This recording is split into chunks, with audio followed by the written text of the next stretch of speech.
public session. At this point, I'm going to motion to move the minutes to later in the meeting. I'll second. We have a second. Any discussion? Not hearing any. All those in favor? Aye. Aye. I'd also like to state we, under public participation, we have a phone number that should be online on the screen. If somebody wanted to call in and give us any comments or concerns. And I'm going to leave that open throughout the meeting, so I know some people, our system might be a little bit more complicated than others as far as the dial-in and PIN numbers, so just feel free at any time. You want to get in contact with us, please do. Next, under reports, we have a technology report regarding the data governance plan. So at this point, I'm going to turn it over to Jen, who's online, and you want to give us the Cliff Notes version of what we're looking at. Okay, so so the document that we were working on is called the Data Governance Plan, and it's the yearly plan on compliance towards different requirements to make sure we have our infrastructure, our information, using best practices for best and secure practices is the best way to put it. So we have a committee, and it included two of our school board members, Stan Frieda and Joshua Whitehouse, as well as from the budget committee, Mr. Henry, our superintendent, Ms. Vaughn, principal, Mr. Paul Roberts, Shane McCracken, one of our teachers, and myself. And Stephen Henry and Mr. Frieda also served on it last year. And they put a lot of time. It's a very lengthy document, and some of the quick things that I will go over, because I know we have a lot to cover tonight otherwise, is that putting this governance plan into place allowed us to not only become compliant to the state mandate, but a lot of the things we did in here, whether it was putting in the new voice over IP phones in the main offices of every building so they all have voicemail that they can access remotely, whether it was updating so all of our major info systems were in the cloud where they secured access, whether it was the updating of multiple policies, procedures, and documents that came to our attention that we have updated and spent a lot of time, and Stan and Josh can attest to how many policies we went through that are linked to the plan.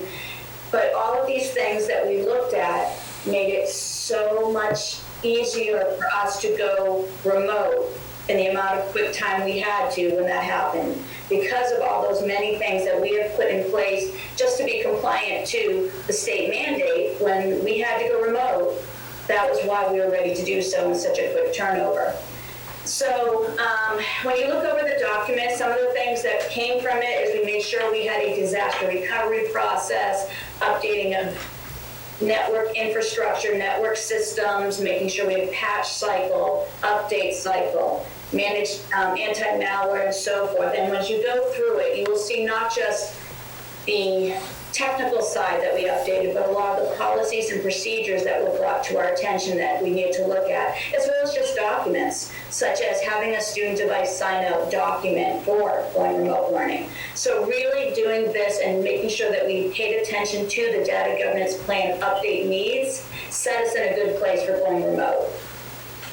So I know this is a long document, and some of you may be looking at it for the first time or a second brief time. A lot of the updates we did this year, because we put so much work into it as of last June, we're mostly making sure that all policies that had been changed in any way were linked and updated correctly on the data governance plan, that any new procedures were mentioned.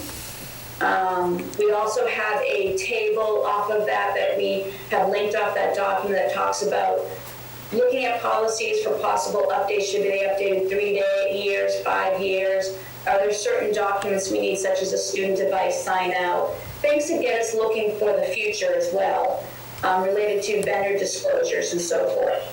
Some of the things we have in place that have come from that are digital tools all require a vendor to sign a data privacy agreement, like a disclosure, and that the teachers now can go and self-request that review themselves, and they can go onto the consortium site and do so. And a lot of things that we've put into place to make sure that patches are done regularly, updates are done regularly. Also looking at controls for data access and things that we need to make sure that we're reviewing regularly. And a lot of those really good things, just to be compliant to this plan, set us in a really good spot when we have to go remote. Tim? I was going to say questions. Tim? I went through it pretty aggressively. I didn't find any issues. I think it's comprehensive. It covers most of the security issues that we need to be concerned about. It's obvious a lot of work went through with the process, and I'd make a motion to accept it as written. Okay. So seconded by Stan. And discussion on the motion. I did have some general discussion, Jen. When I went through the list of software, that was, because there was a table that was linked to what was approved, what wasn't approved. I did come up with a couple questions. For one instance, under Grammarly,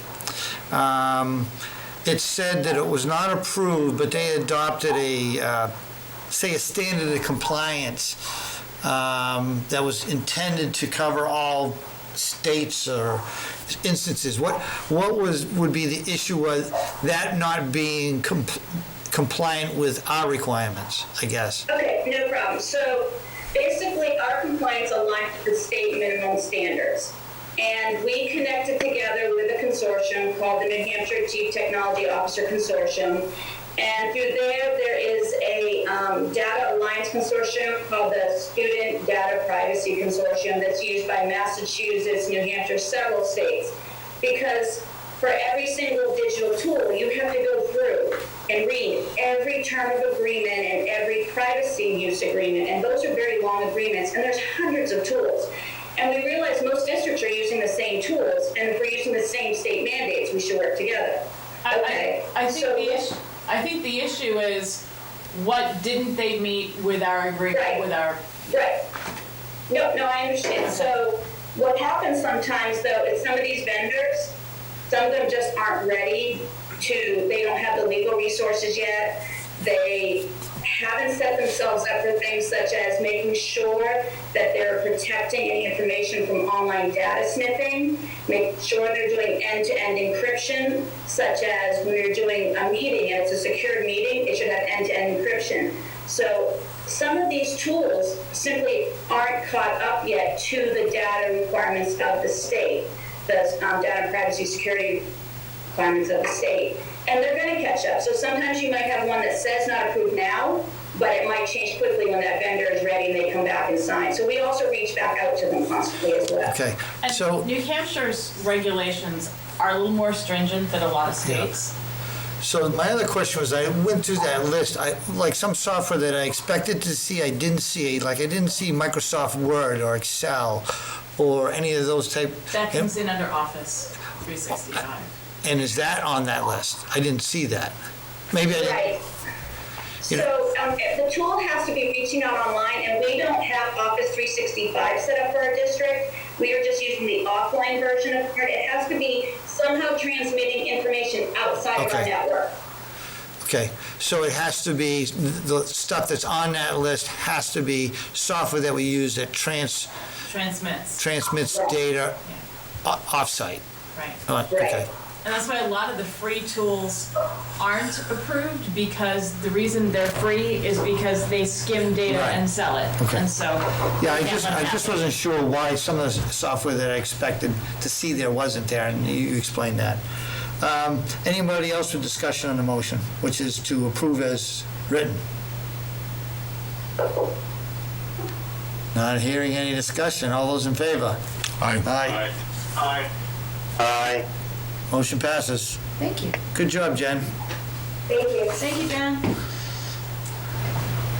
I think we have something later in the, well, we have some policies regarding that later in the meeting. We do. Right. We do. And if you've read this, Yeah. you've read the pieces Yeah, that are included too, Yeah, right? okay. Okay, moving along. We'll get this meeting under control. We'll be out of here before midnight. Next on our agenda, we have, if I can pull this up, performance contract intent letter. So inclusion in minutes. I guess I'm going to turn this over to you, Ruth Ellen. Okay. I went through it, and So this Yeah. this is the intent letter that was, Charlie had asked me to go ahead and include this in the packet. This is the one that we had sent in November. The board had directed me to start the process of getting the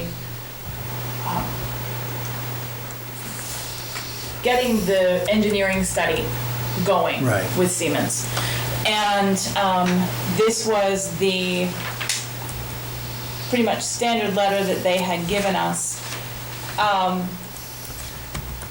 As I went back to look to pull pieces for the board with questions about where things were going, the directive to sign this letter was not included specifically in the minutes. And so I just wanted to bring that back to the board, and particularly the board members who were here then, to just make sure that that was essentially reaffirmed, that I didn't just go out on a limb to so say, that you were I'm going to sign this. that you were properly authorized to I sign was this letter of authorized to intent? sign, but just to make sure that that's captured somewhere.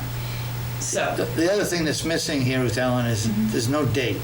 So I guess. a date, it's November 1, it's on the top. Oh, I was looking at the signature one. Okay, yeah. So that is when it was signed? Yes, Okay. So it was signed November 1, given by direction of the previous board.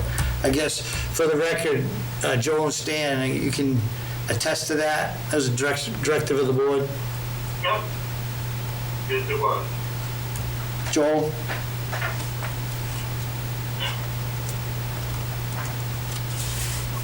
I'm sorry, can you repeat that? I guess the question is just for the record, that this was a directive given by the board at the time, which you would chair, for Ruth Ellen to sign this.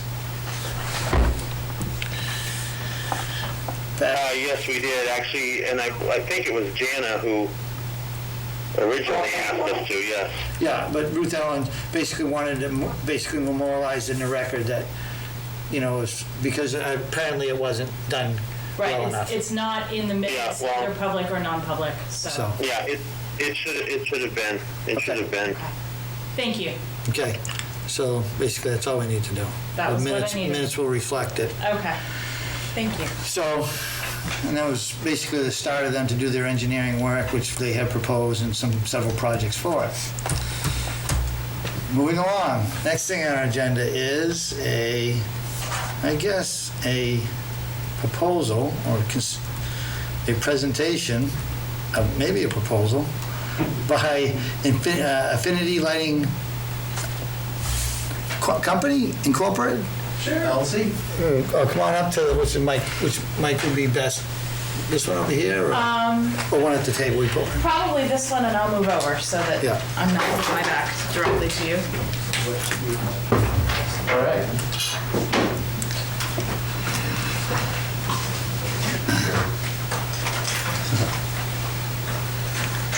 Thank you. Now, is it possible you could send Ruth Ellen an electronic copy of this? Absolutely. So she can send it to the members that are, Do you happen to have it that I could send it now to the members that Oh. aren't here? Andrew, is that something you can pull off remotely? Not on my phone, no. Oh, sorry Okay. about that. Just, we're all sort of, I think everybody's adjusting to half virtual, half real meetings. I can do that. Okay, so, Steve has the power. let me give you, Yeah, we're telling what's a good address or just. yeah, I'll give you that.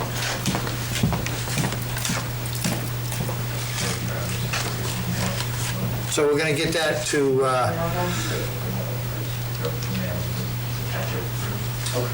Yeah, and Andrew, we have Ruth Ellen's email address if that's a good one. Yeah, yeah, I got it. all right, perfect. Awesome. I will give that to you guys in just a minute. I'm gonna have to move the computer around though, so you'll get a different view for a second. No problem. so go ahead, you have the mic right there, and Great. Thank you. Good evening, everybody. I will try to do my best. we've adopted some very strict, in our facility and with our clients, we've adopted some very strict social distancing and personal protection equipment agreements.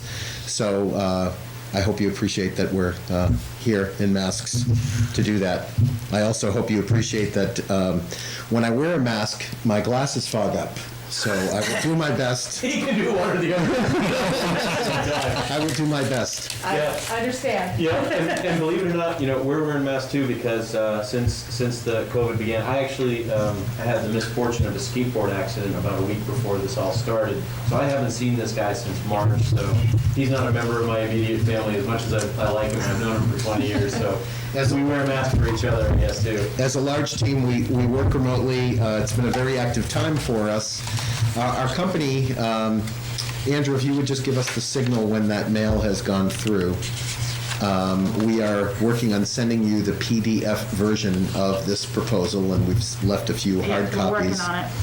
So the proposal that you do have in front of you, I'll go a little bit slow at the beginning, is first an introduction letter about our company. We are based in Dover, New Hampshire, Affinity LED Lighting. We are New England's only LED lighting manufacturer. We've been in business since 2012. And our intent when we started the company was to bring manufacturing back to the U.S. And we did spend quite a bit of time and heartache to make that happen. We have also, as a result of that, we started in 2015 in the manufacturing process as Andrew's giving the thumb up that it's gone out. Yep, I thought I saw it on the Okay, Stan and Josh, I've just put it into the folder, so if you want to refresh the folder, it should show up as Farmington proposal. Great. technology. Joel, do you want me to email it to you?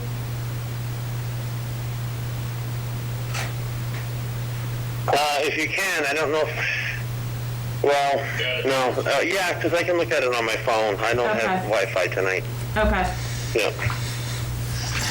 So there is an introduction letter from us that tells a little bit about us. In 2015, we began manufacturing. And we're proud to say that our manufacturing facility is in Dover, New Hampshire, in the Washington Street Mill. And all assembly work is done by U.S. veterans. We started in the street lighting business, and our first installation was in late 2015 in the city of Claremont.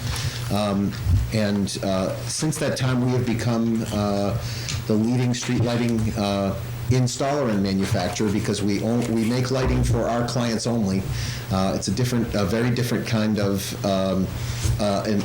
model where we're a complete turnkey company. So we do everything from design to dumpster, and that includes the manufacturing of the product as well.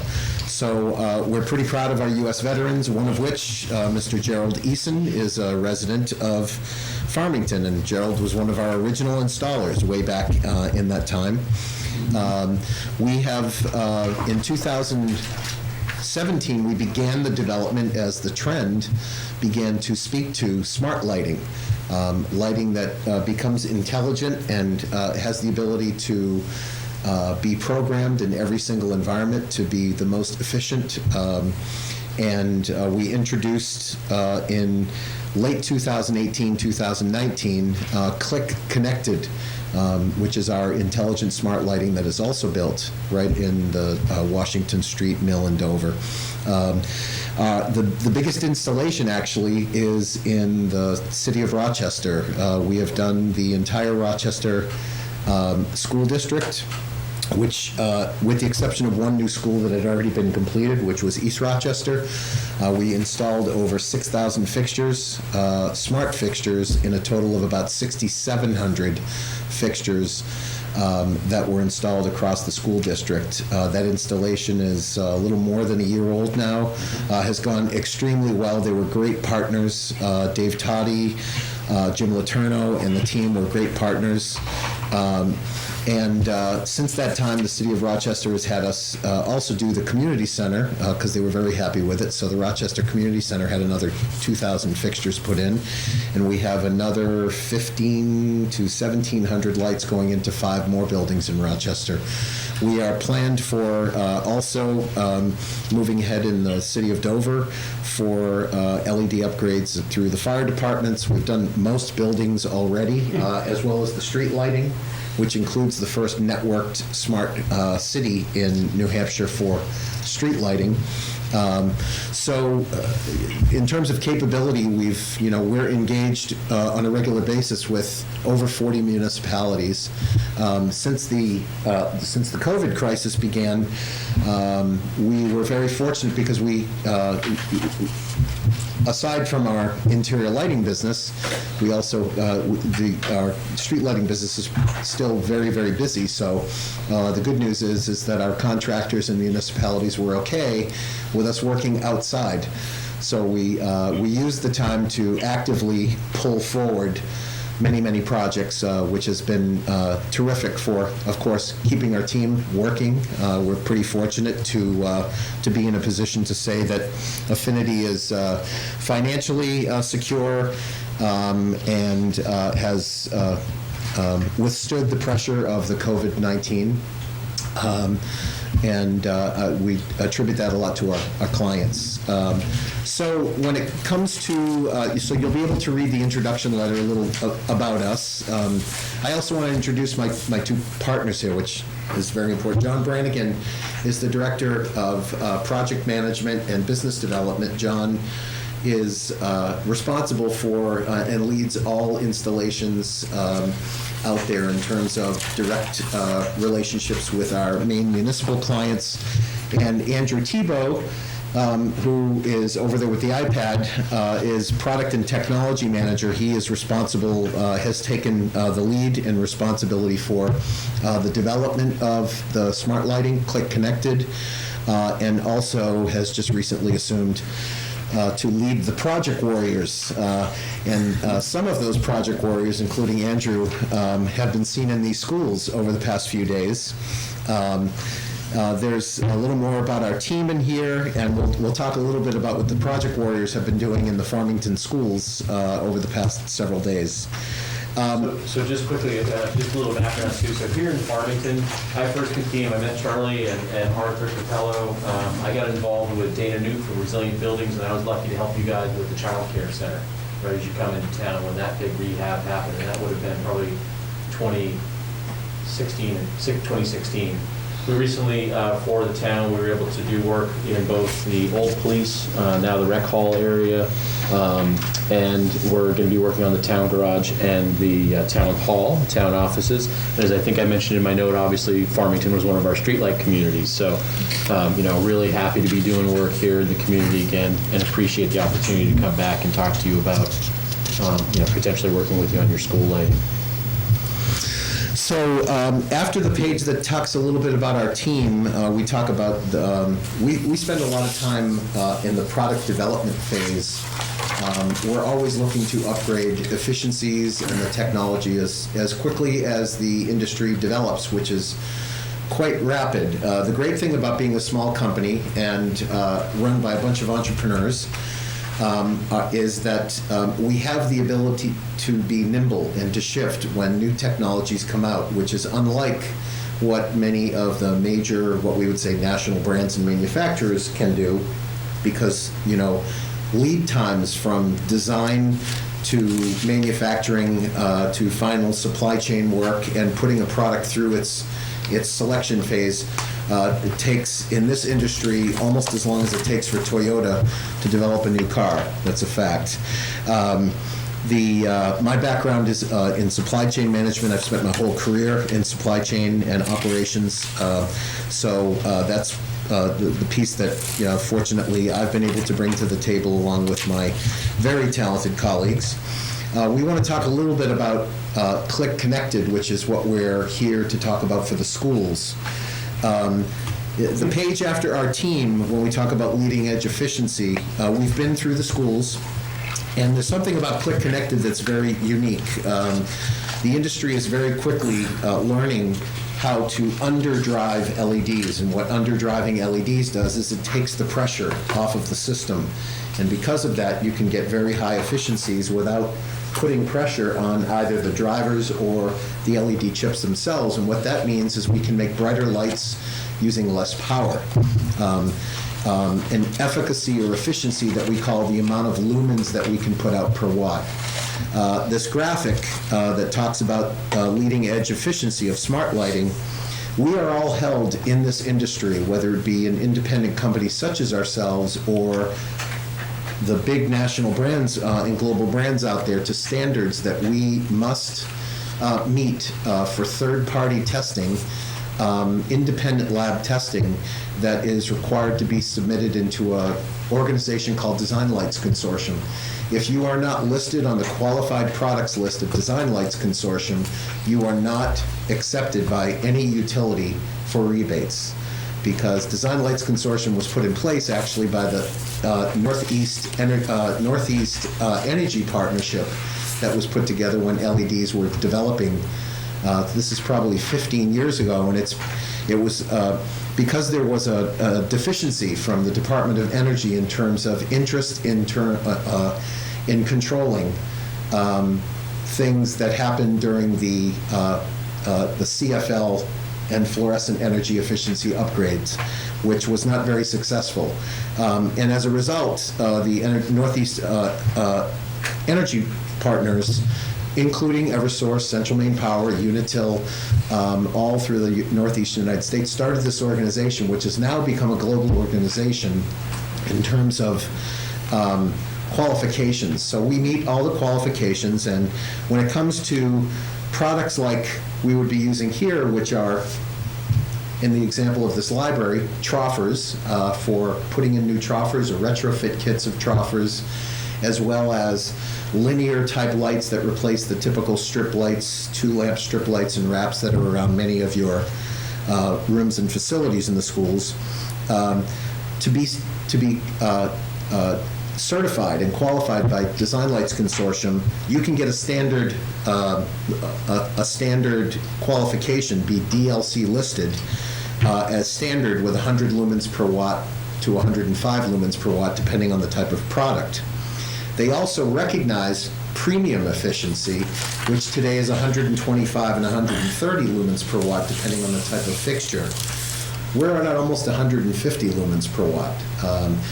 We developed what we considered to be, this was Andrew's idea on the tech side, was to say we've got to have our own standard, because 130 is not what we're working on. We're working on 145 to 150.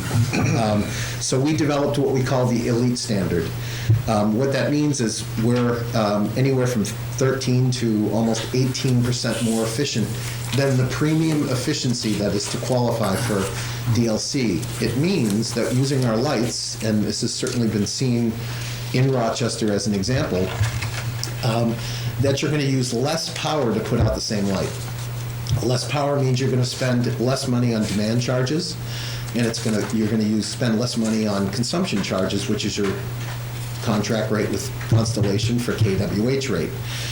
In the end, our energy savings project higher, obviously, because you will be using less power. You guys have any thoughts or questions? I know Steve's throwing a lot at you, so I want you to sort of check in. We okay, just generally? I'm I- keeping up so far. Good. Lighting efficiency. So I really wish that everybody that's on the call and in the meeting was in this room right now, because I'm looking around this room and I couldn't have asked for a better setup. As I look around the room, I see a couple things. We have probably a maintenance issue where we have a light out. You can see different color temperatures. This fixture, kind of in front of Charlie here, I see 3 lamps in it in at least 2 different colors. And Ruth and I couldn't help but to notice while we were waiting out in the hallway, at one point you had to get up and wave your arms, because the current technology of occupancy sensor here is not state-of-the-art. It's good, and it was a great savings when it went in, whenever it went in. But one of the things that Affinity's done is taken this industry trend of, rather than wiring 1 or 2 locations in the room with expensive wires to tie into the fixture to make them dim or trim or recognize that you and I are in the room, what we did instead is we added it to every fixture. Luminaire level controls, lighting controls. It's a great way to get every fixture to be smart. Andrew and Steve and I brought a few examples to show you of different kind of fixtures. You'll see the little sensor on there. And again, the good thing about building it into everything. Are you going over? Okay, I'm Yeah. gonna turn you so you Are can you see the what. camera? Are you one of the cameras or? Yeah, I'm a camera for the 2 board members. Okay, excellent, great. Bring it closer if you'd like. It doesn't need to be on for him to see this. Yeah. Yeah, the sensor's just on the end. Yep, just on the end. And if you think about it, you know, when you look at either buying an automobile or different things, when certain features become standard, you're not paying a premium for it. So if we think about every light has this built in, and so we're able to bring our manufacturing prices down. We're not just buying it for the select few. A few years ago, if we did a proposal for this room, just the lights against the window would have what's called a daylight sensor. You might want to spend it here, but it wasn't worth it. But because we are able to get an economy of scale, and every light we build has this technology built into it, this whole room will have daylight harvesting, motion sensors, occupancy sensors built into the fixtures. The fixtures are great in that they can talk to each other, and you can also, and Andrew can go over sort of some of the mechanics of it, but they can also be put into a group. You might want to say, when I walk into this room, only half the lights need to come on, or the whole room comes on at once. This is the custom tuning, the customizable features that we talk about throughout the presentation as well, both in terms of greater savings, but also in how you guys, and how say the librarian or the users of each individual room want the experience to be. So let the lighting do what the user wants. Yeah. Your occupancy sensing, is that tied into just controlling your lighting within a room, or is it tied into software where a school resource officer could see if there was movement in the building, or you have an alarm and you're trying to clear a building and you're seeing occupancy sensors in a certain part of the building? We've been studying this a lot, and there's a lot of complicated lighting protocols that can talk to heating and cooling and security systems and other things. And what we find is the greater complication, the less adoption and false positives and everything else. So we encourage security systems to stay a security system. HVAC guys that are going to have thermostats on the wall and trying to temperature regulate, stay away from the lights, and the lights will stay away from that. So no, this is strictly a lighting control. Okay. Because the industry has actually sort of jumped into that and said, wouldn't it be great if we could tie in, we could take attendance in the classroom, we can do all this stuff. And now the industry is walking right away from that and saying, the open protocols of trying to communicate with air handling and security and everything else, let those functions stay separate. I don't need my toaster and my fridge to talk to each other. I know they can now, and apparently they can make me a grocery list. But it's not, right? I mean, you see that, you know, that your fridge says you're out of, you know, Pop-Tarts or whatever, let's get more. But the industry's really sort of starting to step back away from that and going with the simplicity of let lighting control lighting and let security and all the other things stay in their lane.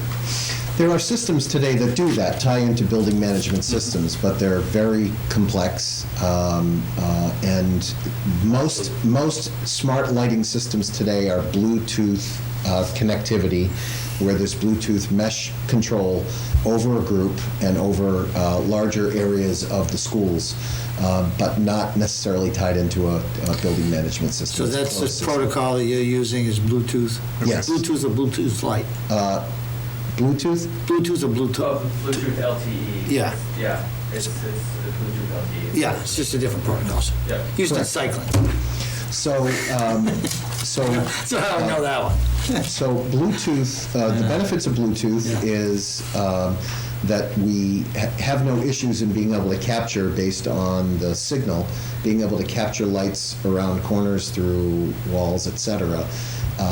But most of the systems are set up, and that's generally a bigger area in hallways, a bigger challenge in hallways that loop around and turn.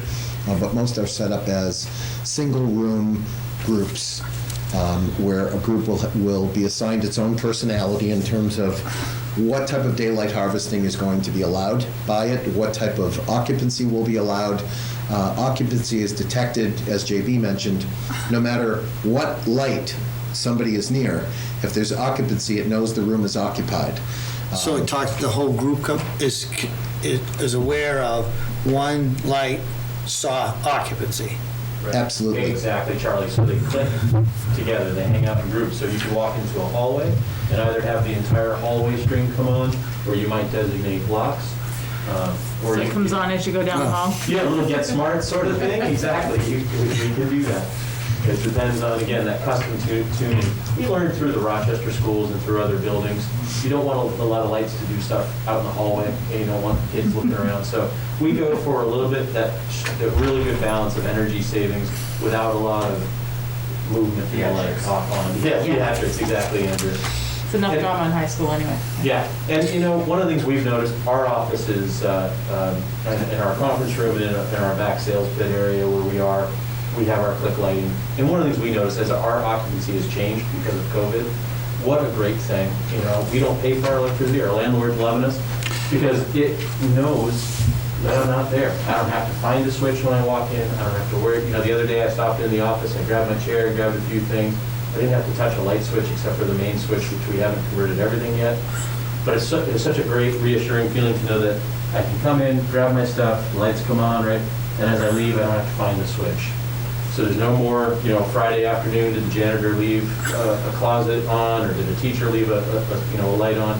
The auto-attendant feature of these things is such a boon all the time for energy savings. But I think during COVID, who knows what the fall schedule is going to be like, what kind of hours we're going to be. So upgrading your lights to something that's going to really maximize your efficiency is, it's such a big time to do it. While we're on the subject, I just wanted to add that another strength of this type of system, as Bluetooth, as opposed to what you were talking about, is the whole building management system, is that it doesn't come with an annual subscription like those systems would. This is, software is included and you don't pay for it. You pay for the lights. You're not paying for. So how does somebody, if we have a building manager that's going to come in and say the teacher says this room is not bright enough, it's too bright, I want him to come on differently, how is he to do that? Well, what we did in Rochester is, first of all, we worked with the superintendent, facilities director, to come up with the settings that they would want. So we got everything installed, and then when it came time to program, we said, okay, how do you want this to be? And we'll make everything match that. But then when you do have that fine tuning, we also train the facility staff to make those changes themselves, and it's incredibly easy software to use. And what is he using for hardware to communicate to the lights? You can use any mobile device, a tablet or a phone. Both iOS and Android, right? Correct. Yeah. So there's a couple of things. One is there's a difference between dimming and every room, classroom, library, cafeteria that needs and uses a light switch on a normal basis gets a click switch. The click switch, what that does is that gives every single classroom the ability. It replaces the regular toggled light switch, and it gives every classroom the ability to raise and lower their light levels. It also gives the ability to set scenes. One of the big scenes that was requested for a school, because there's a scene button on the wall switch, one of the big scenes that was requested was a whiteboard session, where the projector whiteboards, when those are on and the lights are on, it's less, depending on the room and where the location of the lights are, it becomes more difficult sometimes to be able to see what's being projected onto the board. It was decided in the Rochester schools to turn the lights off directly in front of the projectors and turn everything else, dim everything else down to 30% for the rest of the room with one touch of the switch for a scene. Other teachers requested to have a scene where the kids, some of the younger kids in the kindergarten, first grade, where they're sitting around in circles reading books together, where there's a scene where the back of the room gets dimmed down and it's only bright in the area where the kids are all sitting. Dimmed down meaning 20, 30, or 40% lower. It's still lit, considerably lit, but more focused on the area where the kids are and less onto the area that is not being occupied during that time. So we had a lot of engagement, and that's the page that talks about ongoing engagement, is we we put the challenge out there to say, help us come up with ways where you see it can be more efficient. We made changes to hallway brightness. We made changes to the way the occupancy system works in hallways, breaking up sections. We walked through, at the time it was Mike Hopkins in Rochester and Dave Toddy. We walked through every single school and we confirmed what the high-end trim was. And what high-end trim is, for example, your typical classrooms in these schools are using 2 lamp, either the T5s that are the newer lights in Henry Wilson, or typical T8 2-lamp fixtures, different than the 3 lamps that are in here. Those fixtures are rated at either 60 watts or 63 watts, depending on which type of a lamp. We're going to put in a 26-watt fixture, but we had intended to set the high-end trim at 85% and run them at about 22.5 watts. Top end can't go higher unless you have the administrative app to change it. So it sort of locks out anti-efficiency. So a quick thing on the terminology. So dimming is like you have the dining room table and you dim it down during dinner with a switch, and then you put it back up after dinner to clean up. Trimming says no matter what, if somebody tells it to go all on, that's the new high end. That's the theoretical new high brightness. So if somebody says turn the lights on. So like in this room, depending on what we have for fixtures, if you were to go 100%, you might have too much. You might have too And much you light. need to say, okay, that's too much, bring it down, so this is the new maximum. Well, and it's a maximum set by the administration, so. Right, correct. You know, the librarian can't come in and turn it up to more than 80. That's right, exactly. Correct. He or she would say, just turn it on, and all the lights know is, okay, on is my new 80%. So when if you were to come in and do this room, Yep. now, are you basing the number of fixtures based upon standard calculations of lumens per, I guess maybe it's per foot, I mean, what the units are? There's a couple of factors. So one, we like that ability to eventually sort of not overlight, Charlie, Right. but to increase the light. The reason why you may have an unforeseen cleaning incident where normal operating 80% total brightness is great, you might want to bump up to something brighter on a really special manual override. Or 5-10 years from now, if it feels somebody else, hey, you know, the new colors are all the walls go black. I'm not saying you're going to paint that, but the reflectivity and lumens change. You are future-proofing your lights by giving yourself a little bit left on the high end. The other good news is you only pay for what you use. That's the beautiful thing about LEDs is, so if we take a 26-watt fixture and we say we're going to run it at 20 watts, you're only paying for 20 watts consumption.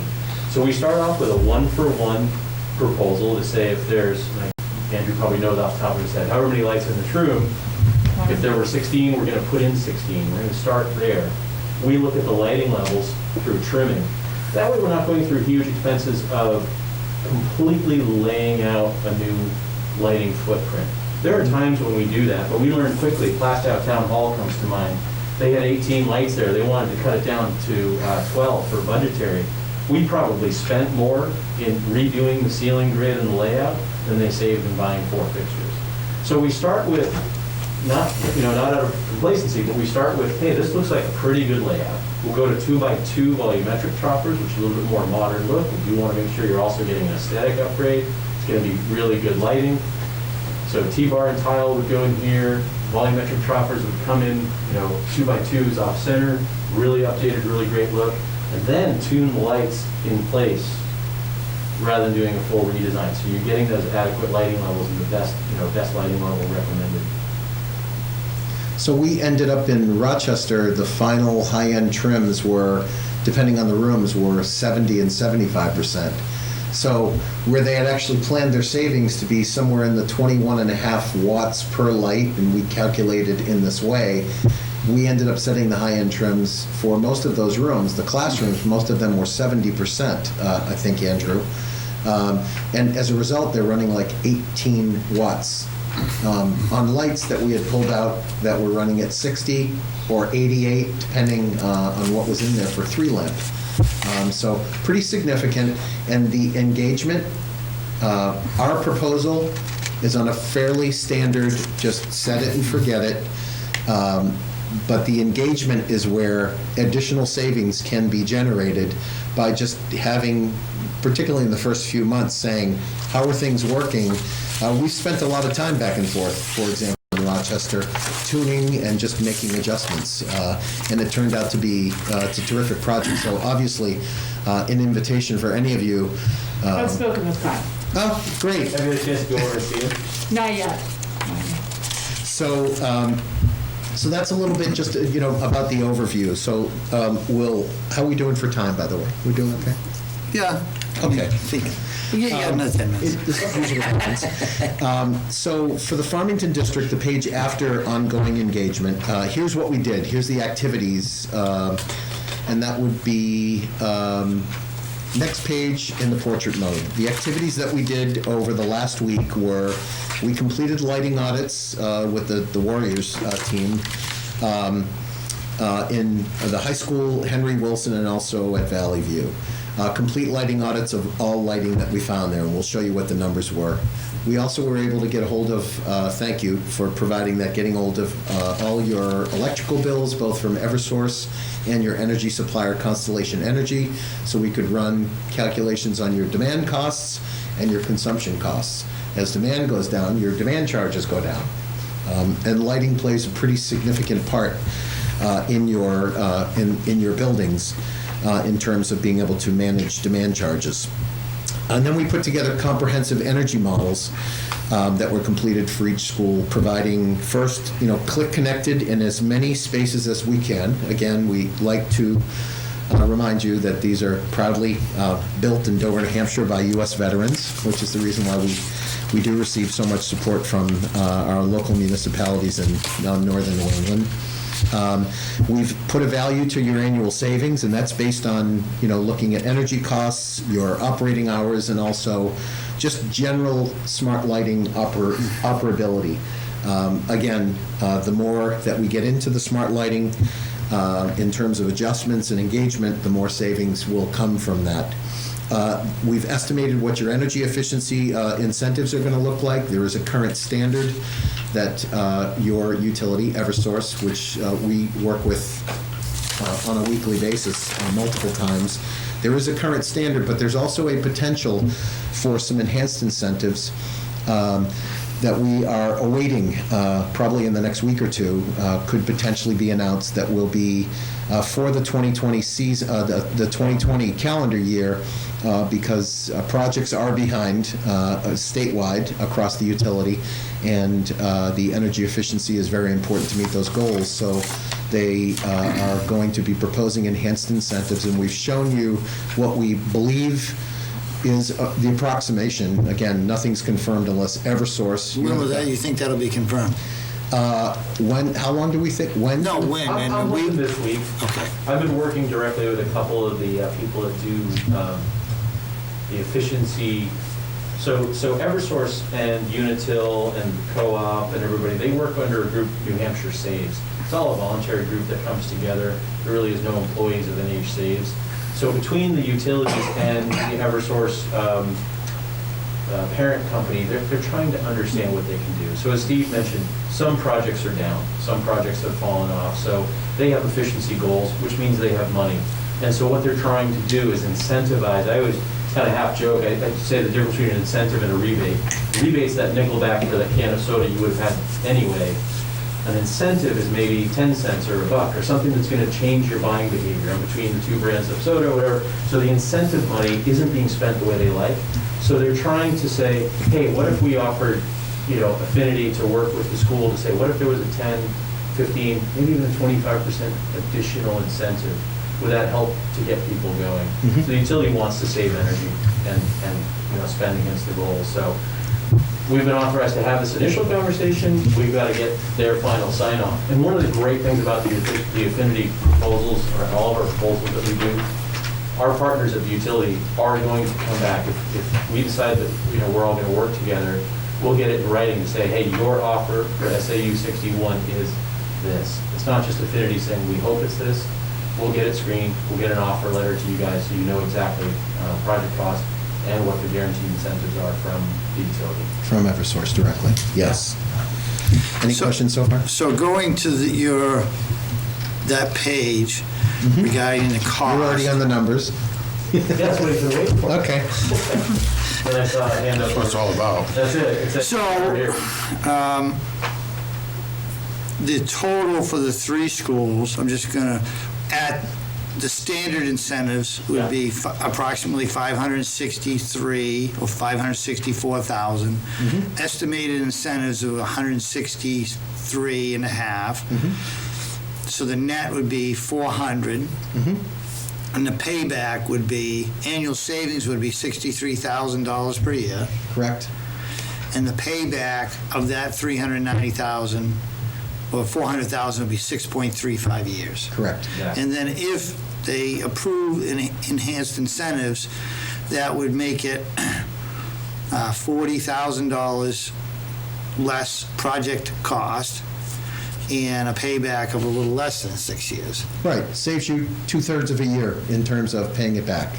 So after that 6.35 years, or after that 5.7 years, you've paid for this project. This is a self-funding project, and it's a fast self-funding project when it comes to municipal type of work at 5.7 years. And and 89% of the fixtures across all schools, at the top you can see there, 89% of the fixtures will be smart, will be controlled. So you'll have very And how efficient did lighting. you come up with which ones, 89% are controlled, why are the other ones not controlled? Andrew? Yeah, go ahead, Andrew. Spaces like, Gotta yell so that, because oh, right, sure. you aren't gonna be I'll just picked up come by the, Yeah, come on, yeah. Yeah. Those are just the spaces like the parking lots, the exterior lights. Those aren't. Okay. Those are, you don't want occupancy on that. You want to be on when it's dark, and just the odds and ends that aren't the types of lights we build. Like You've got places where you've got light screwing bulbs. bulb, yeah. Oh, okay. Yeah, or a can light, one of those recessed circular lights. like behind you. Yeah. Exactly. Yep. And like, if that was in a grid, in a ceiling grid, we put one of our 2x2s, like you see over there. Which is like the library at, is it Henry Wilson? Henry Wilson, yes. Has Yep. 3 different types of fixtures. We're going to change it to one. Our proposal is to make it one fixture. All spaces will still be lit the same, but to have one consistent fixture in the entire library. So that's the reason why we're at 89%. So those lightings you would not want to be smart lighting because they need to be on designated times or they're. Or there's just no solution. Right. Right. There's no solution on, wall packs are either going to be on a timer or they'll either be on a timer or a photocell. Okay. Not a lot to do there. We do have the capability on the parking lot lights, which are also built in our facility, to put in a system that can help you to dim those down. Generally not necessary. We'd rather go with how we're proposing, which is to say, we know exterior lighting very well, of course, also because it's a core business of ours. And here's the lighting levels that we recommend for your parking lots, and you'll run those, 4,800 hours a year. Okay. Darkness hours. So typically, when you do these projects, say for other school districts, how are they typically funding them, and what are the options? Say, if we were to choose you moving forward, what are some of the options that you bring forward to your customers? So there's several different options. One option, obviously, is to pay outright with, through general fund. That it was the option that Rochester chose. I think they chose that in every single project in Rochester. Yeah. In Dover, They got plenty of money. Exactly. in Dover, it was a combination of general fund that was on the street lighting, the smart street lighting. Most buildings are done through a program through Eversource.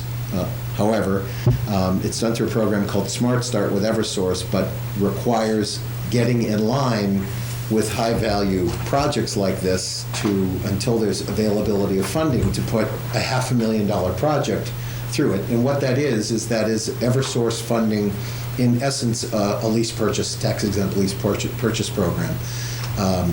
We, because of the cost of waiting and the fact that currently Eversource is 22 months, I think 22 months backed up in Smart Start programs at a cost, and it comes at a cost. You give up 10% of your incentive, and you pay a Smart Start charge on top of that. So it's not free, obviously, Right. because they're financing the project for you, but they did that for a reason, because tax-exempt lease purchase agreements are very important for municipal projects, and this is the reason why Eversource moved to develop this project in the first program in the first place 8-9 years ago, and that is, you will be appropriating your electric bill to turn the lights on. You don't really have to ask permission. Of course, you're going to budget the electric bill to turn the lights on and power the schools up.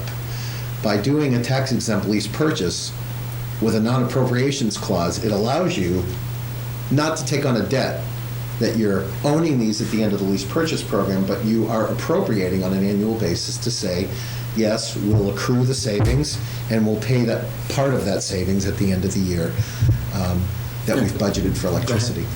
Is that municipal only? Because we are not we are a separate entity from the town, so.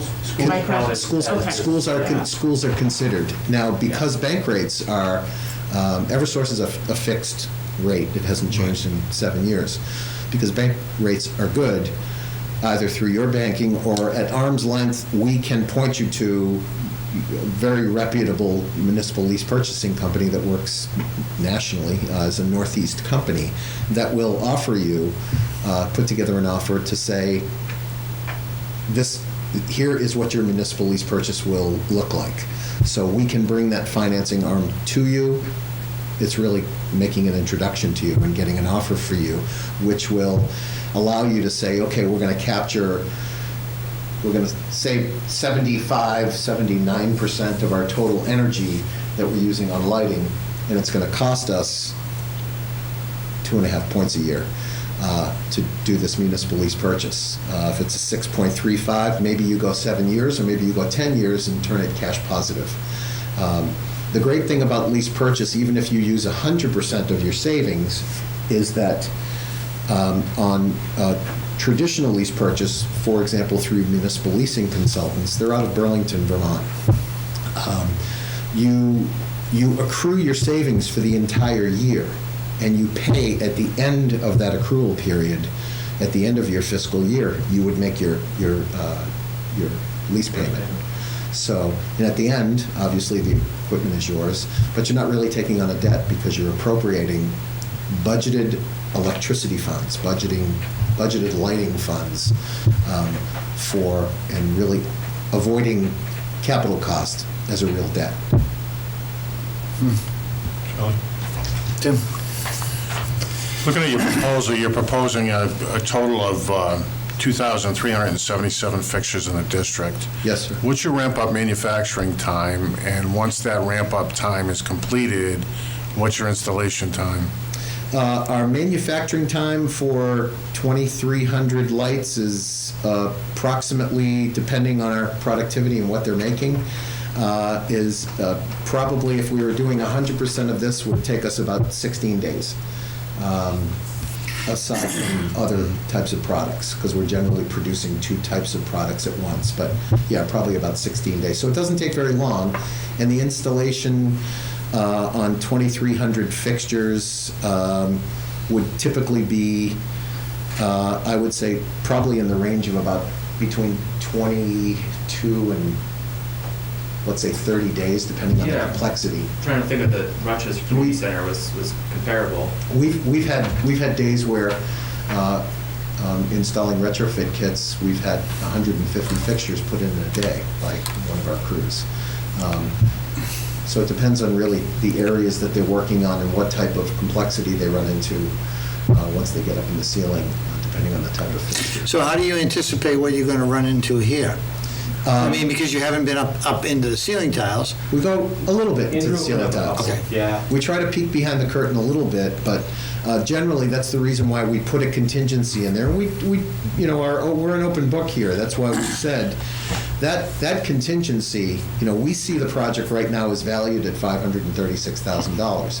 However, we strongly encourage that should you decide to go with us, that you keep that contingency in there. We still have to bill you on a line-by-line item for using that contingency, but it doesn't mean change orders every time a small thing has been found, because we run into those complexities all the time. Far as, We'll run into say, nozzle tube.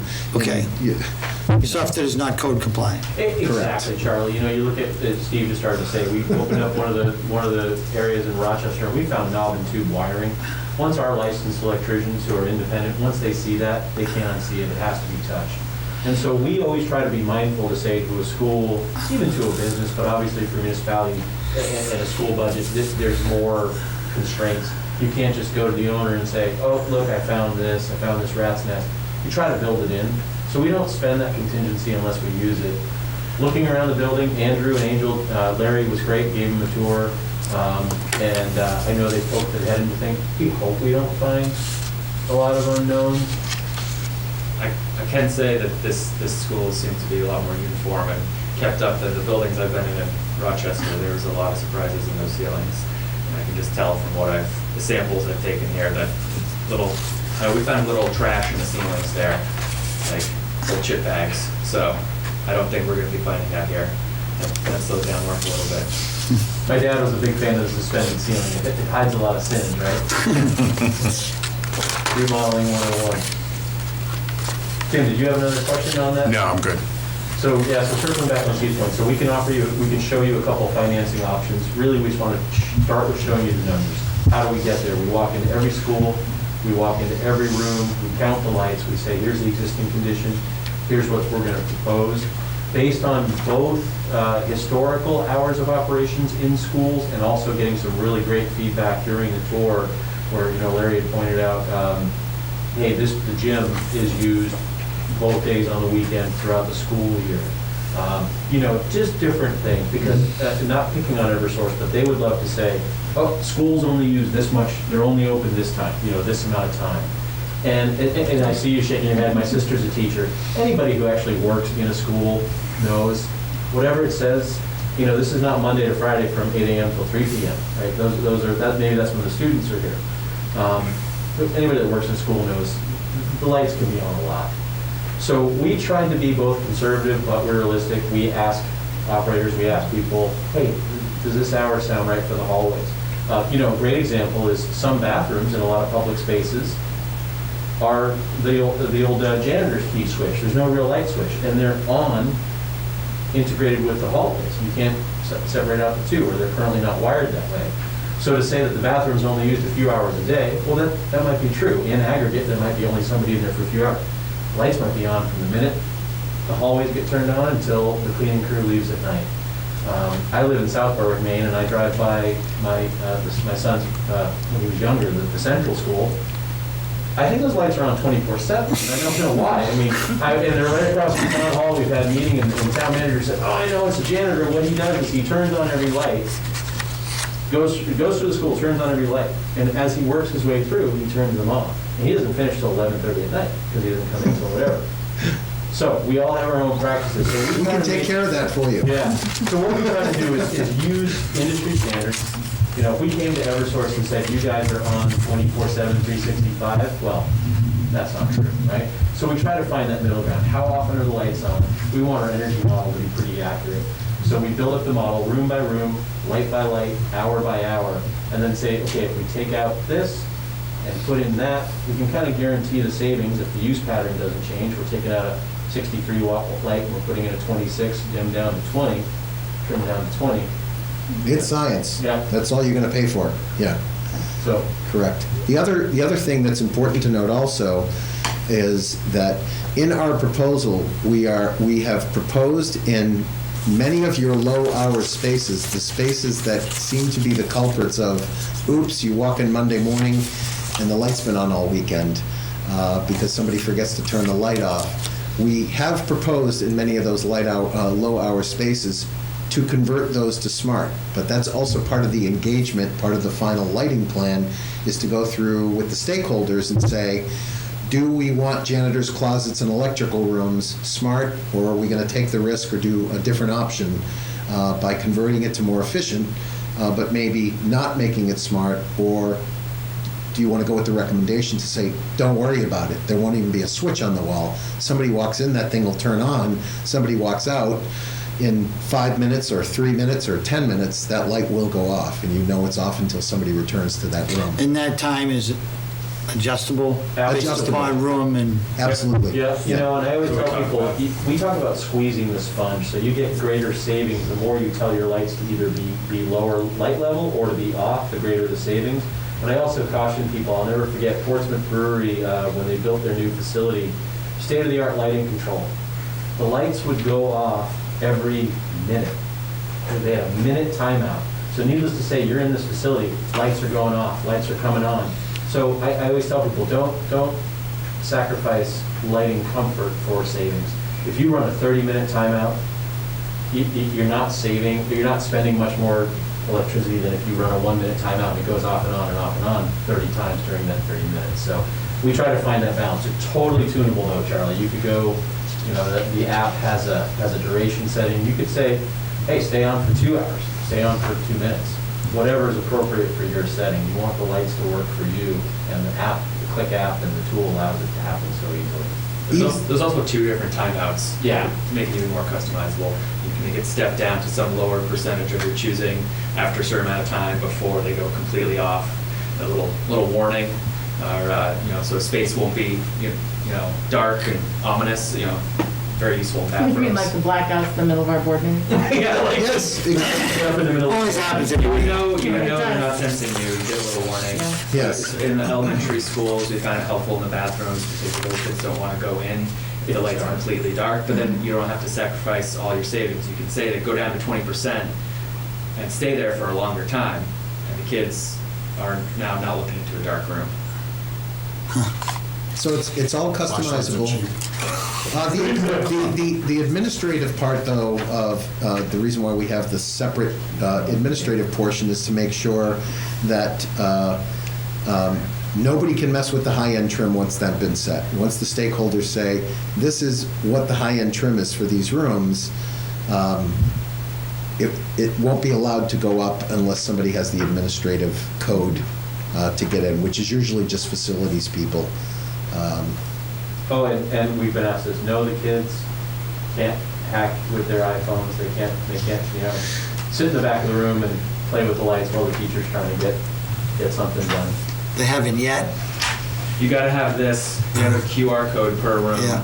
and They don't have the QR code, they can try and download an app, but they can't do anything with it because they can't find anything that's unassigned. And that's the only thing that you could potentially play with is something that hasn't been coded yet. So once we code it, it's locked out for anybody to mess with unless you allow us to share it with you, so. So no interns of Finity, okay.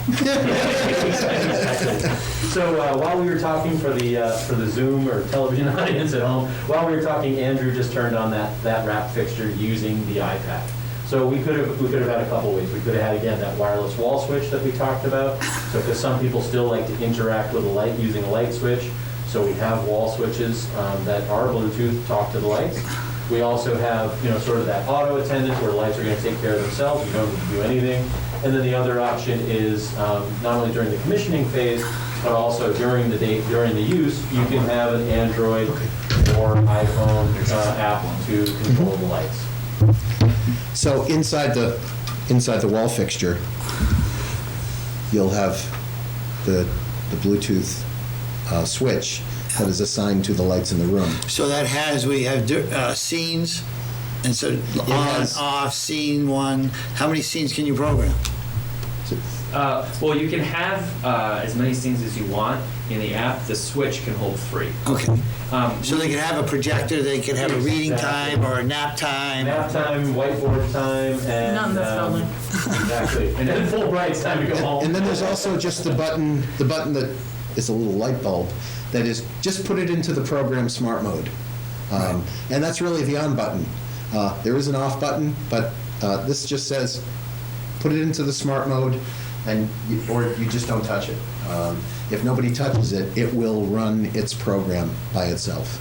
By my desk and Andrew's desk, we have a wall switch zip tied to a little rack near our office. I haven't touched it since we put it in.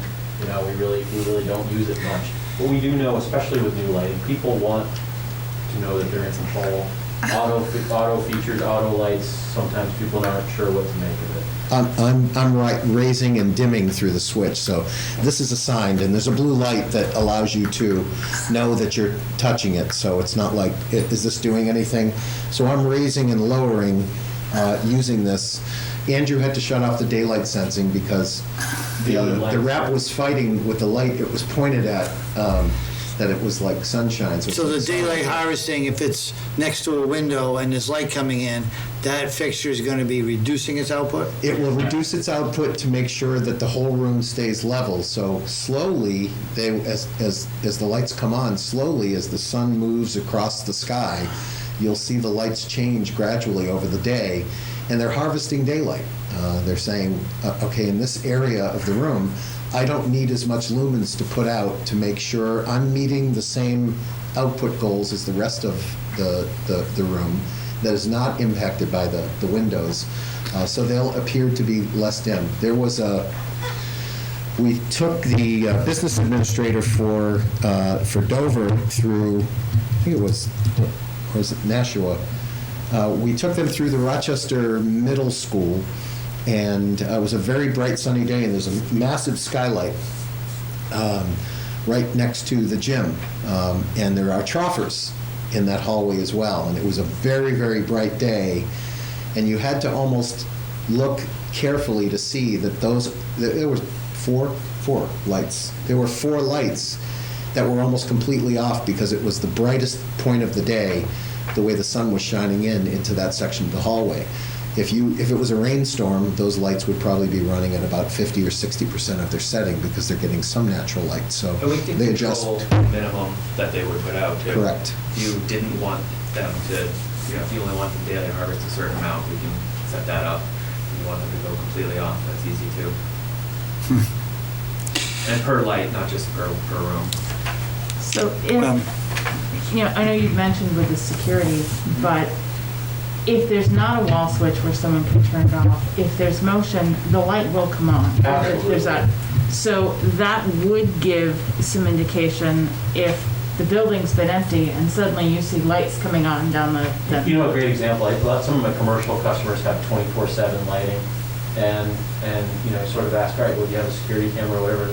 You say, well, no, that's on, so if the police or somebody drives by, they can look in and see it. And I kind of laugh, I'd say, wouldn't you rather all your lights go off, and then if the person is in your space, all the lights are going to come on, not just your security lights.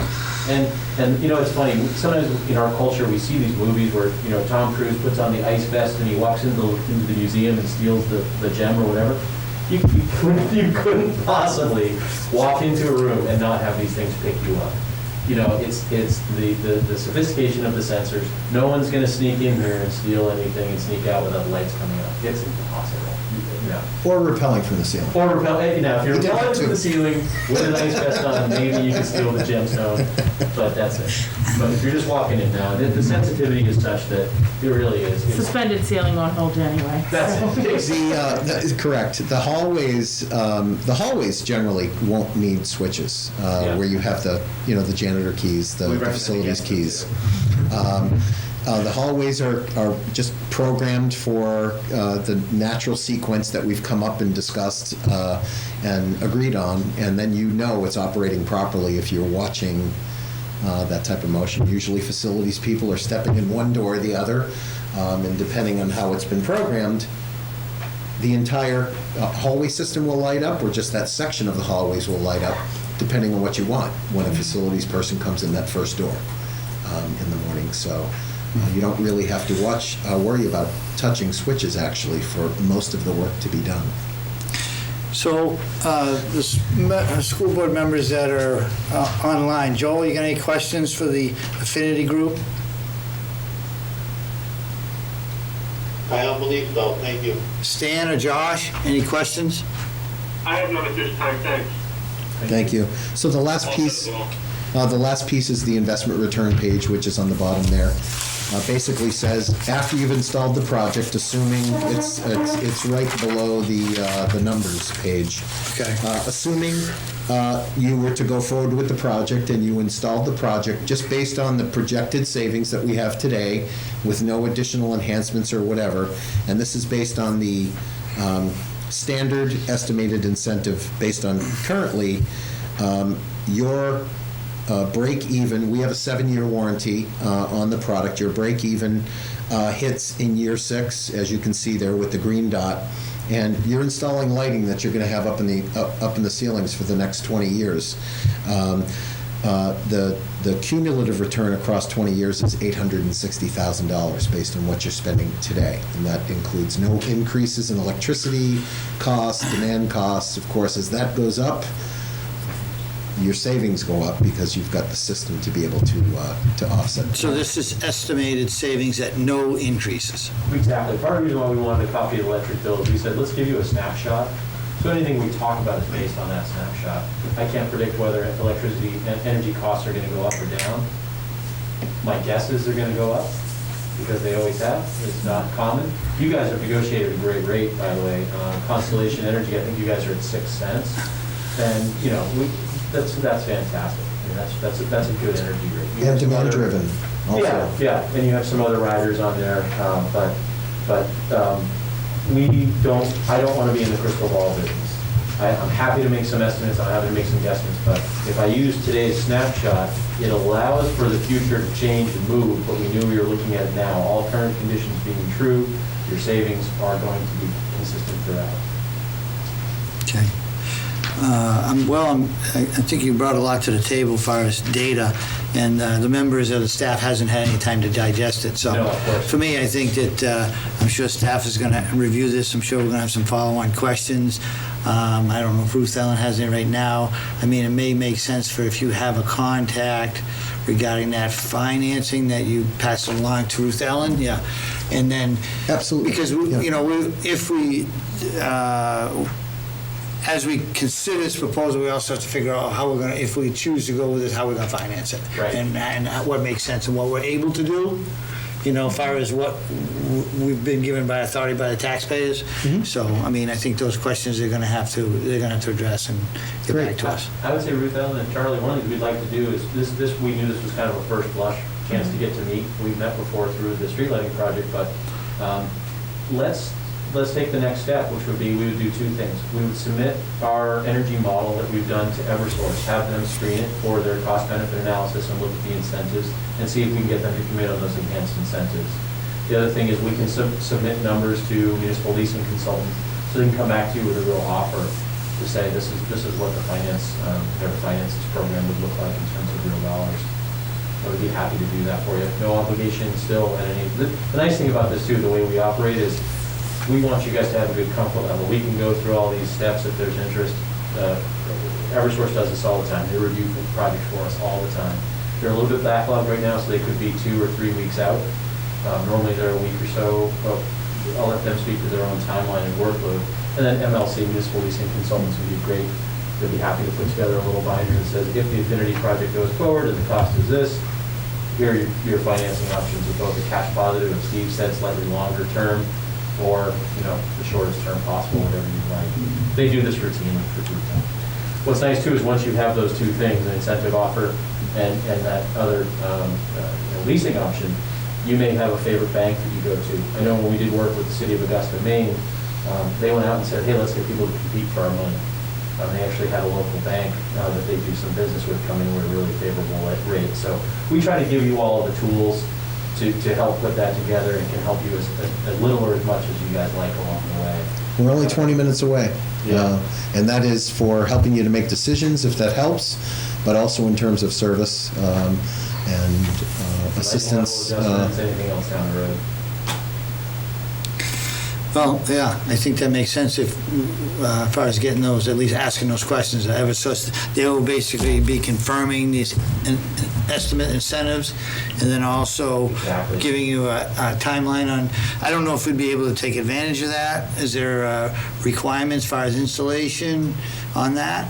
For the enhanced incentives right now, they're looking for project close in the calendar year. They run on a calendar year, and they're respectful. They know that, a lot of schools and people run on either a fiscal cycle or different cycle. But their goal to get that stimulus going, that enhanced incentive is, review a project, sign off on it, and they'd like it to be done. They say November 15th, because what happens in any given year is we come closer to holidays and people have vacations, and all of a sudden from November 15th to December, the last day in December, it evaporates. So that's what they'd like to see. But we could talk to them, have a conversation with you. If it's something you were committed to, we'll work with your rep for Farmington is, I want to say it's Greg Ray. But we would, yeah. It is considered Yeah, so depending on the timing, that may or may not be available for us. Exactly, but either way, Charlie, we would get the utility to give you that signal, again, with us in writing to say, absolutely, if you do that, and the timing is this, here's the incentive, so there's no guessing on that. We'll take care of that with you Okay. guys. Well, I appreciate the quick turnaround on the proposal. Yeah. And I think if you could do that, work with Ruth Ellen, and I think we've got another meeting, and we're going to have the 29th, and maybe we'll be able to fill in some of those blanks, and the board will have Yeah, 29th, and then the next one will be the 6th. the 6th. So we have a few meetings coming up. We got one at the end of the month, just towards our fiscal year. Yep. And, the board will have time to review this, and we compare it to another proposal that we have, and I'm sure staff will kind of show us the pros and cons about, That sounds great. as far as this one versus the other one we have, and says, okay, these are the benefits, these are the differences, so. Good. Great. Good. So Appreciate you for coming we'll do in. that. We'll work with Eversource and with MLC. Behind the scenes, these are the summaries we have, again, that room by room analysis. We'll turn that into them, and that's the way they review the process. And you've got my as well. email. Yes, absolutely. And thank you so much for all your help. It's been, I know it was a little bit of a scramble to get in here, and we appreciate it. Yeah, unfortunately, like I said, you're kind of a little bit late to the game. It's not no fault of yours. I mean, in fact, it kind of came as a discussion with somebody, well, why aren't you using these guys? And I go, well, I don't know. Why aren't we? Hey, one of the Because when I first we did it, it was just street lighting, and I'm like, well, I didn't, it's not something that, right. at least I wasn't aware of. I tell you, one of the things that's always important for me, Steve and I met each other 20 years ago at the Timberland Company. We worked for the boot company together, and we're really different from a lot of lighting companies. One of the things that was exciting for me is how I found out, to reach out to you guys was through Arthur. So when one of my customers, without regard whether he's a town manager or a private business owner or, a facilities director, when one of my customers says, hey, you should also contact, for me, that feels like one of the best referrals or references and shows that, I've done a good job in the community. Like I said, we're on to 4 or 5 buildings now with your community, let alone, hopefully the opportunity to work with you in the school district, and we've worked with other school districts, so we do understand.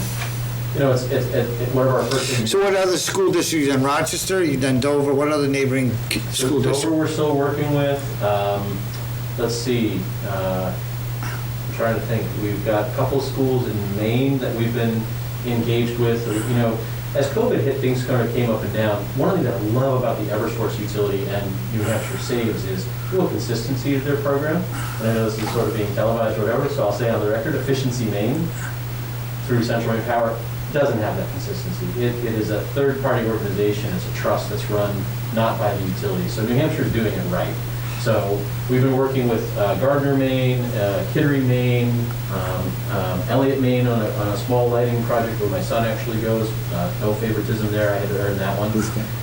Booth Bay. And those are all, again, sort of fits and starts because of the Efficiency Maine program. But we've converted lights in a couple of those schools. We'll give you some more references as well. And then throughout our career, once we've learned Dover Indoor Ice Arena was our first ice arena that we did. We've since done JFK and West Side and the Everett Arena for Manchester and Concord respectively, as well as others. When you learn about a business or a facility type, a school, an ice arena, got a few machine shops, you learn some of the subtle differences. Every business is different, every school building is a little different, but there are some similarities within those facility types is what the industry calls it. So we've learned a lot about schools, and again, I think the Rochester Community Center to me is really similar to a school type facility, kind of how it's used. And then And it was built for non-schools schools. such as, Exactly, it has that framework too. even through COVID, they allowed us to, we just finished the town of Berwick, not only their street lighting, but PD, Police, DPW, DPW, and town hall yeah. were just installed with smart lighting. And then organizations, commercial organizations such as Boise Cascades facility down in Greenland, that full facility we just did as well. So it's not just schools, but municipal buildings, commercial Yeah, buildings. most people, when you say Boise Cascade, they don't even know who that is. I know, exactly. They're one of the biggest lumber suppliers, wood product suppliers, probably in the seacoast. In the Northeast. Yeah. easily. Yeah. I can't imagine how big the facility is, but I imagine It's a very big facility. Flint A very big chocolate, faci- we joke, we've done like breweries, we've done chocolatiers, we've done schools, everybody has lights, and it's how you customize, and really make sure you understand the use of how to use the expected savings. It's amazing, this exact equipment can be anywhere from a dentist's office to a school. It's just how you treat it and how you use it and how you upgrade it that really sets every project apart. Okay. Thanks, guys. Anything else? Thanks, everybody. Thank you very much. I want to Thanks for appreciate the you for coming in, opportunity. and have a good night. Some extra Yeah. hard copy books for you. Yep, I'll take one. Great, great. Where are you? Whatnot. So moving along on our agenda, we have... Hold on. Oh, Hold on. Okay, said I'd get you guys out of here for midnight. I understand. They're laughing, they haven't been here before. The next thing on our agenda is roof bid. So we had a draft that was submitted to us. Ruth Ellen, you had an email that went to him with some questions. I don't know if he got back to you regarding those, what the questions was. A little bit. So the draft that you have is for the high school only because Mr. Greenhouse wanted to make sure that that was more or Okay. less what you were looking for. So you have the pieces that he's put together. There's a request for proposal. There's also the specifications that are specific to GAF TPO. Yep. And I did also include in the packet, just for comparison, what you had from Tremco, because really we've kind of gone from Tremco as a manufacturer and that bid specification to GAF is another manufacturer and a different specification, so that you would have that comparison. Because in that regard, you're looking at pieces that are very similar. They are not the same system. One is PVC, one is not. But both proposals that you have had, one that you decided to set aside and move forward with this, they're both looking at a manufacturer's product and looking for those contractors who will install that product.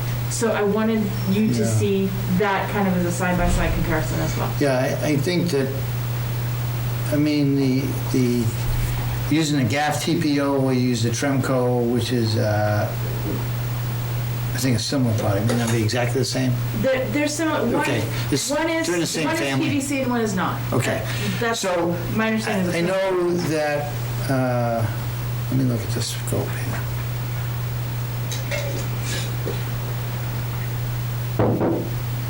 Now, the Tremco in his RFP says 60 mil TPO. Is the Tremco the TPO?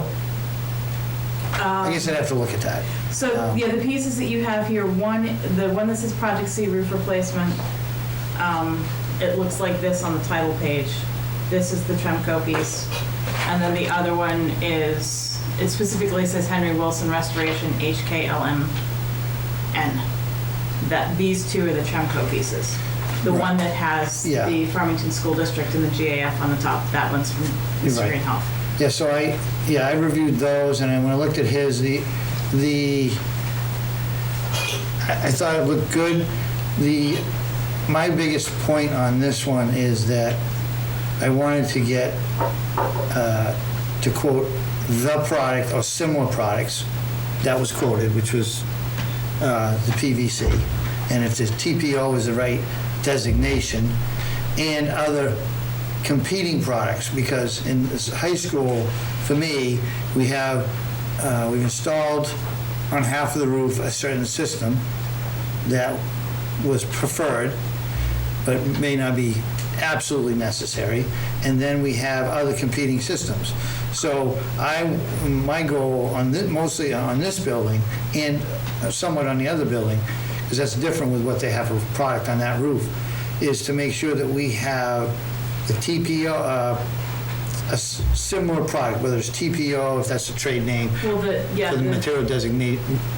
the GAF is TPO, the Tremco is TPA. Okay. Neither one is specific just to that Right. manufacturer. So we should say, in this, it should be TPA, right? If that's, right? So maybe it would say adhere 60 mil TPA and, or whether it does TPA, TPU, or EPDM.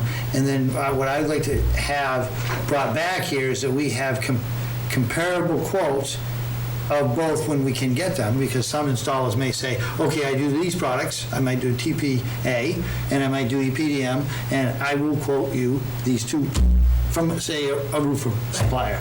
So we can say, in this case for this, okay, Larry has a preferred, and can we get to that preferred at a small, maybe no increased cost, or small increased cost that we can justify? And in Henry Wilson, all the areas that are being repaired are currently, I think, EPDM rubber. There has been some repairs on that with the TPA. The TPA is the replacement sections. It's not just the repairs. The TPA is what we've replaced. On Henry Wilson? There's no TPA they replace it.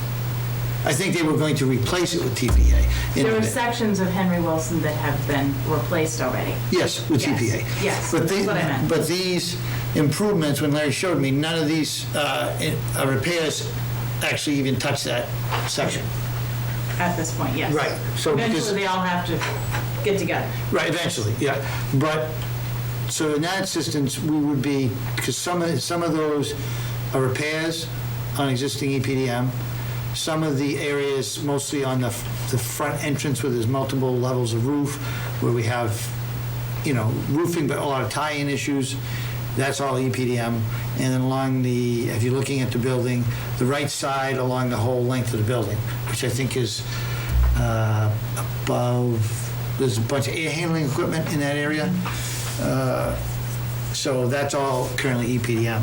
So I would like the RFPs to make sure that it's kind of there, but to make sure that we are getting as many opportunities to quote the TPA and competing products, so that we have the ability to say, this is what we'd like to do, and can we get a competitive bid that is not at a significant price increase over what would be a standard acceptable product.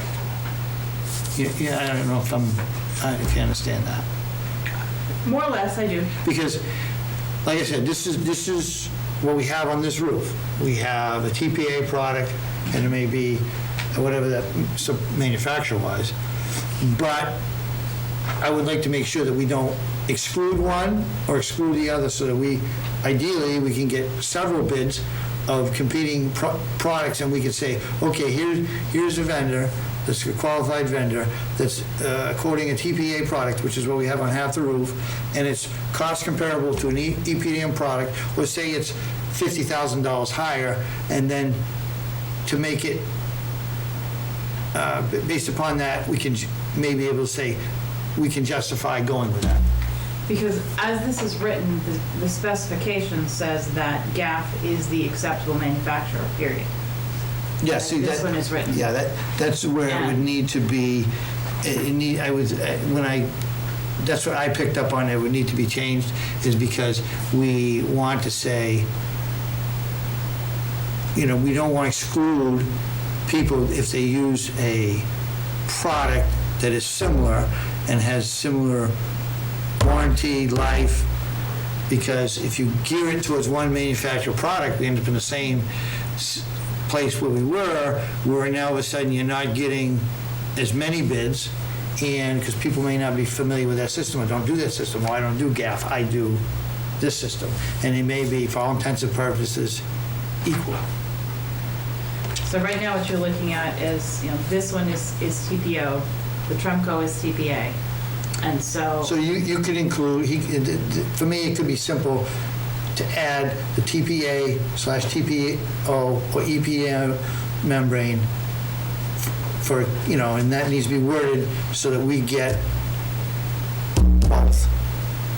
So we can say we get some TPA quotes, which is what the only thing we had, and we get some competitor in other products so that we can make hopefully the best decision for the life of the roof at the best value.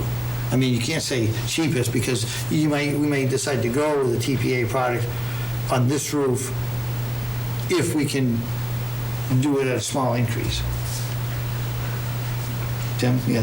So I think it just needs to be reworded slightly. the multiple products, could that be addressed by saying, when you list the manufacturer, or like an equal specified product, so that you're opening that up? Yeah, it needs to be versus a opened up. sole- And I think the versus language a needs to be sole source. changed in that, and whether you supply some of the specs with it, include the other manufacturers, would say, or, comparable. Say, or equal specifications, and then you know what those are when you're reviewing it. Because you may find that some in this area,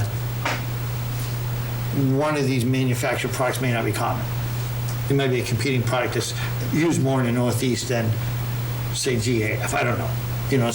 I'm not a roofer, but I know depending on the area, some materials are more available, one manufactured material is more available in a certain region because they have more installed customer base than another competing product. It's just like when we looked at heating companies, you could have, like say Honeywell doesn't have a big presence here, but they might have in Massachusetts.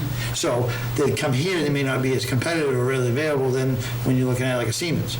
So as long as we're comparing competitive products, that's what I want to make sure that this RFP does.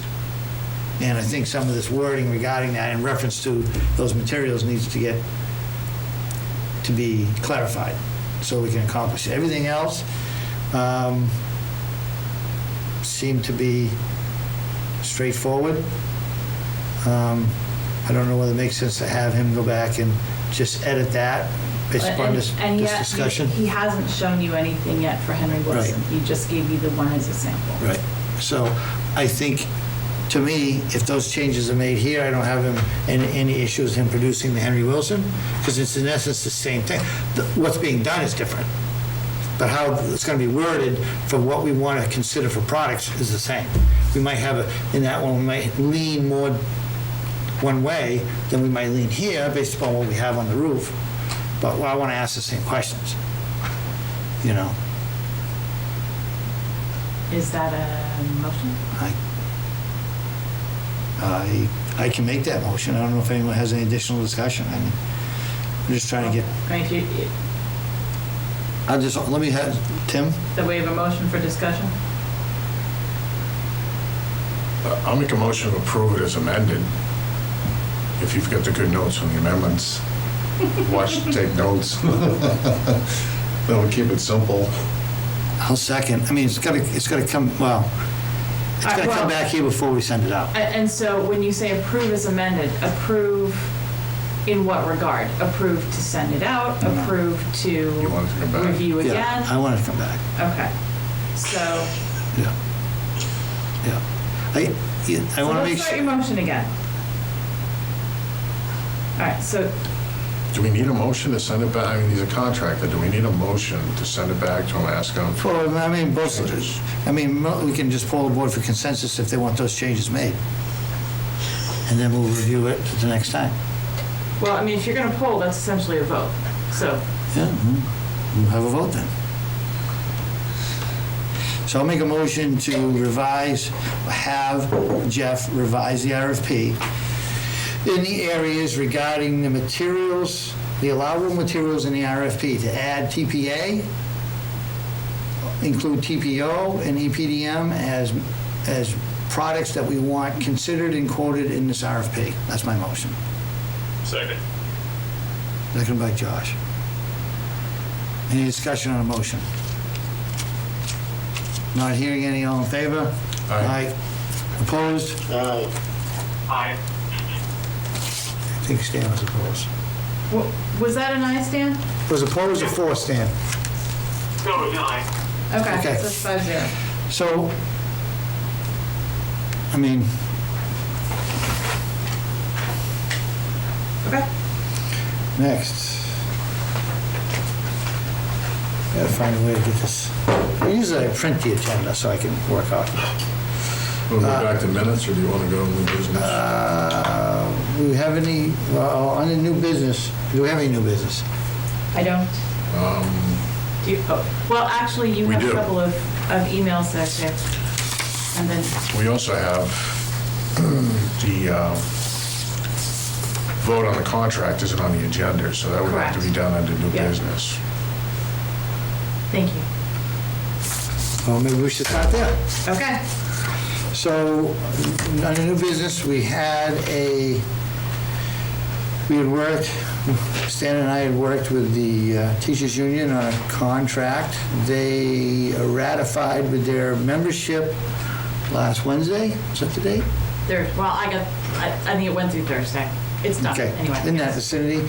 So it is before this board to consider ratifying that, and they were looking to get it before the taxpayers as soon as possible, and that date would be September primary election, which we're allowed to. We're allowed to do it on that election. I know we had some discussion on it, but this, as far as putting it in public discussion, I guess there's a few points. First, is whether this board is in agreement to ratify on this side and put forth for the voters. And second, do we want to have that on the September election? Because if we do, there's a bunch of things that have to happen at the budget committee. They have to assist to make that happen, and we would be on a short timeline to hopefully make that happen. But in some ways, we don't have total control. We don't. So I'd like to start with discussion as far as, Is there a motion for discussion? Let's start with a motion to approve the contract as negotiated by the negotiation committee. so I'll second for discussion. I mean, now that we've done that, we maybe should discuss the changes that were made to this, so that people at home at least aware of what the changes are different than the previous contract. I mean, in summary, the professional days have been structured differently, where it's not going to be a dedicated time, they're going to be structured throughout the calendar year where it makes sense. The early Wednesday releases. Well, yeah, early Wednesday releases are no longer in that. The other change had to do with removing the, I guess, Education. the educational reimbursement. I don't know how you would. It was the, essentially the student loan forgiveness. Portion. That has been removed and gone back to what was in for the previous contract. And I think the only other change that could be considered significant was that language was added that in an emergency situation, that school times, as far as start and stop, could be changed, which was not in the previous contract. Oh, and there were some changes in the contract that was previously in force. But as far as the contract that went before the voters In March. in those are March, principal- those are the principal changes. Right. So hopefully I got them all. You got the substantive ones, yes. Yeah. We caught a couple of typos, but that's minor. Yeah, I mean, some of it is clarified, some of the language is trying to be neatened up. I think it's The money amount is the same. As far as the proposed cost impact to the town, at least it's that's going to be re-estimated, right? Well, no, because the estimate is based on the same conditions as it would have Okay. been in March. While there are certainly other factors that influence what the actual impact is going to be, if you're taking the valuation and you're dividing by the new money, or the new money divided by the value, that doesn't change. Right. Whether you're doing it on that or you're doing it on, just the amounts, that part is the same. So, but depending on how it falls with other things the taxpayer may see. Correct. As far as, but it may. How much we're able to return at the end of the year. Right. Which there will be a Right. return, which will impact the tax rate as we move forward into the fall. I don't have that final figure nailed down yet, Right. but we're getting closer. Obviously, I've got, 15 days? Yeah. Tim? We talked to cost, and if my memory serves me, is about $159,000 at deliberative. But in essence, doesn't that translate to approximately 2% raise per year for the teachers? Roughly. Ballpark. Some are a little higher, some are a little lower, depending upon where they already were on the scale. But So it that's looks the like a average. big number on the warrant, but in essence, it's providing similar raises that we've seen across non-union in town departments. And it's across the largest group of employees as well. It impacts at least 106 employees, the way that it is calculated right now. Yeah, in essence, how the contract, which has been in place, is not any significant changes. There are some improvements in some areas, some concessions in others, but I think it's reasonable, and I think it's needed because the economic climate is for the teachers not to get a raise. It's a big negative, just because of, in whatever costs are, to basically, whether it's the cost of living, whether it's going to be, with some of the things going on, we have additional expense, people see increases in food prices, and some of the things that you go, why is this happening? Because it's supply and demand, or whatever, distribution is driving prices up on stuff that it shouldn't drive up. And, for me, I think it's hopefully something that will be considered favorably by the taxpayers, and hopefully we can find some savings in other areas that'll help soften or offset that increase or that potential increase. That'll be my next new business. Any other discussion on this? Stan, you were on the negotiating. You got any thoughts? No, I think you did a good job describing what we did, and I hope we would all support it, and I think the town would support it as well. Josh, anything? No, I'm good, thank you. Joel? No, sounds good. I thank you and Stan for negotiating. It's not always easy to do, and it sounds like you come up with an agreement that we can move forward with. Any other discussion? Not hearing any. All in favor to, I guess, ratify? Ratify. Ratify the contract. Aye. Aye. Aye. Aye. So that's unanimous? Yes, it is. I guess the next order of business is what are we going to need to, so I guess, does this board want to ask and pursue putting this on the September primary election, which would be September 8th. September 8th? I'll make that motion if you want a motion for it. Yep, so we have a motion. Do we have a second? A second for discussion. Tim seconds. Discussion. I mean, this is something that they came to us. We opened the negotiations earlier than we needed to. We just said, no, we're going to wait till spring. So in some ways, we said, yeah, we're willing to talk about it because we feel it's important, and I guess we've got it done in time. The advantage to doing it now would be, one, we're splitting the cost with the town for the election cost. Otherwise, it's solely on the school board. But that election cost is only a small amount. The election cost is only part of it. I mean, Right. because that now falls under the social distancing guidelines. The town has to do the voting here at the gym as opposed to downtown, which means that we have to close school for the day in order to do that. If we were to push it back further, if it were part of the March vote, hopefully at that point, it would actually be back downtown again. But if we were to have another date later, when it's not included in an already occurring vote, we would bear the full brunt of that and potentially have to close school again.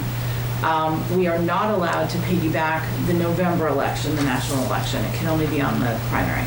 Right. If we choose to do that, we have some other dates that come up fairly quickly. We have to have an agreement from the budget committee to do a budget hearing by July 17th, which it's too soon to hit their regularly scheduled July meeting date, which means then that would require another meeting of the budget committee. Which they would have to agree to. They would have to agree to.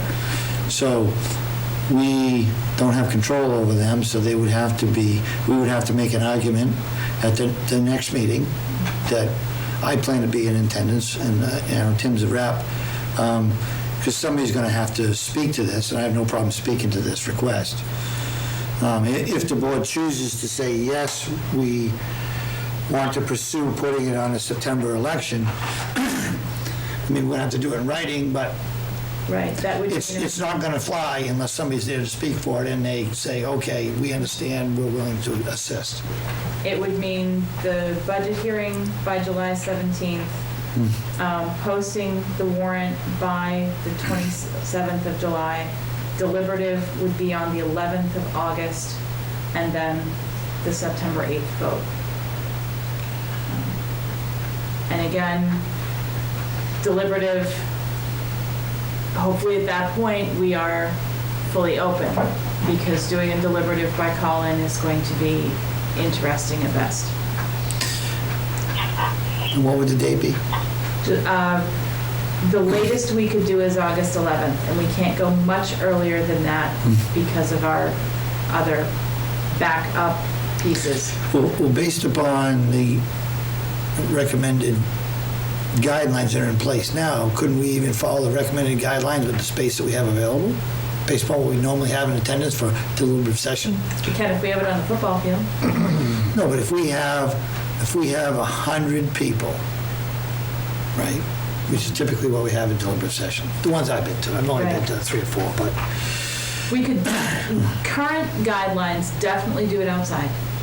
To do it inside right now, we don't have that latitude yet. We don't have 100 yet. I could potentially do space or 50, group? 50 as a group with social distancing inside. I'm sorry, what's the deliberative session for? So in order to put the contract on the ballot, we still have to go through the budget committee deliberative and then ballot vote. right. Oh, holy moly, I didn't know we had to do a deliberative session. Yes, Yeah. we do. I did check with legal. Isn't that what the warrant says, that if it fails, that's permission to do it? To renegotiate, put it on? We have permission to have another session, but we still have to go through 2 the sessions. pieces to do it. There's 2 sessions involved in SB2. It gives permission to have the sessions. Otherwise, we would have to wait till March. So we got to go through the same steps. Yep, we do. Can we, there's so many parameters in here that we could either get there or we're going to fail. Could we amend the motion to allow the superintendent to enter in that process and if she's successful, it's successful, and if budget committee says no, then, I mean, we Well, failed. I think the motion, the way it's written, we don't have control of it, so we're going to pursue it, but if it fails, it's, Okay. I think it's the motion. I think the teachers union needs to understand that we'll allow it to happen, but there's other parameters It's not- outside of our control that could cause hiccups in the room. Right. If the budget committee doesn't feel that it's warranted, they don't need to do it. If they don't meet the required timeline, it may not happen. Right. If we don't meet the timeline on the deliberative session, Yep, I mean, as far as the postings and all of those, we would, at this point, we're able to make that. The issue is going to be whether or not the budget committee can do that additional meeting. And if the 17th fits, we could do it a couple of days earlier, because it's at least 25 days before the deliberative session. It's 25 days. So if that backs up, deliberative session could back up a little bit and be earlier, but I can't back up too much more because we are running out of posting time on this end of things. so it just comes down, we have a motion and a second on the floor. It's whether or not we're gonna try to get it done and ask the budget committee to assist. That's the motion. Any other discussion on it? Not hearing any. All in favor? Aye. Aye. Aye. So that's unanimous. I guess you're gonna have to get some budget stuff to the budget committee. You're gonna have a letter requesting it. Yes. Go to the chair. I plan on being in attendance at the budget committee meeting, just to be, and if this is what I'll be speaking to, at least, being in attendance, showing my smiling face. Maybe I'll bring some cookies.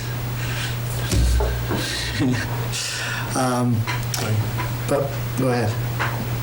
While we're on the topic of the teacher's contract, we're approaching the end of our fiscal year. The town voters passed a warrant article that allows us to withhold a certain percentage of our assessment as an emergency fund. The parameters on spending that are pretty strict. That if I was a gambling person, I would bet we'd almost never be able to spend that money. Looking at our property insurance, I believe we have a $1,000 deductible.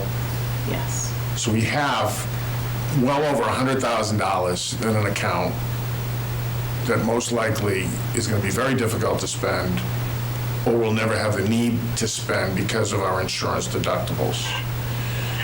The law allows one of two things. Either we can withhold it, or we can return it to the taxpayers. The voters in March said, we're not going to approve $180,000 for a teacher's contract. Here's an opportunity to return almost that amount of money to the taxpayers.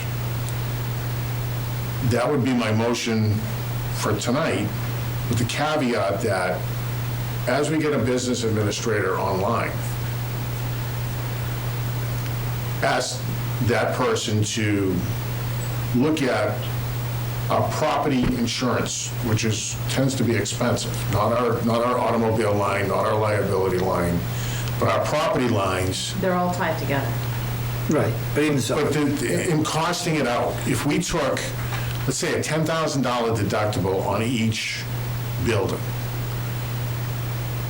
for property damage, just on the buildings, and we set up a capital reserve fund, say $30,000, $40,000 that could only be spent on that much money. And if the taxpayers pass that to cover the deductibles, then potentially we could eliminate the 2.5% of the assessment withheld, and we're saving $130,000 a year, saving in our insurance lines, and still have money. Well, they'd have to back. run. You're not what going would to be save the- $130,000 because that's roughly the whole insurance piece. Right, but you would say, depending on the cost of increasing the deductible and then setting some money away in a capital reserve, you may have some residual savings that'll compound into an amount. Yes, but you're not gonna see $130,000 But we're not a putting year. but we're not putting aside that 120, 130,000 to fund balance, out of fund balance for the emergency fund. It's If we were to do out it of that way. unexpended fund balance, correct. So- That's where the set aside comes from. Right, so if that money isn't being withheld, then that in essence is going to be sending money back to the taxpayers or gives us funding that we can reinvest for other purposes, depending on what the needs of the district are. But if we take the 130, right, to 2.5%, that's the amount, right, 2.5%? It's 2.5% of our valuation. Okay. Which this year is up almost around It's a little, I wanna say it's around 170-ish, Right. but I could be But wrong. if it never gets expended, Jana may jump in. if it never gets expended, isn't that just a rolling amount? It's not something No. we're raising and appropriate every year. Well, yes and no. So what happens is that what was held this last year for this year gets released. The valuation is redone every year, which is why it's not the same amount every year, even if the board chooses to withhold the full 2.5%. And so that gets returned, and then they decide what percent, if it's the full amount or a portion thereof, that would be reserved from unexpended fund balance this year. And it doesn't have to be the full 2.5. You're allowed to withhold up to 2.5. But each year, it's kind of like a new chunk, and this part gets released. Not that it really matters which dollar pays for which, it's still a dollar. And if there's not 2.5% left remaining, it doesn't get done. Right.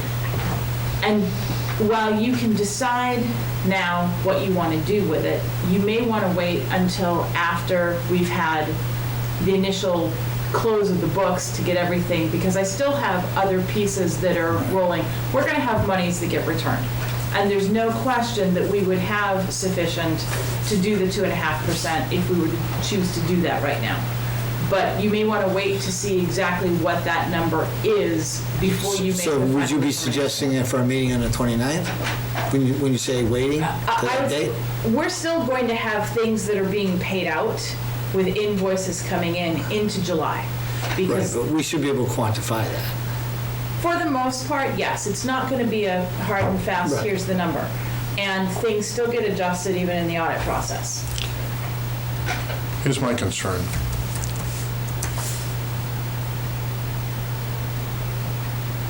Teachers Union did some research on why their contract didn't pass.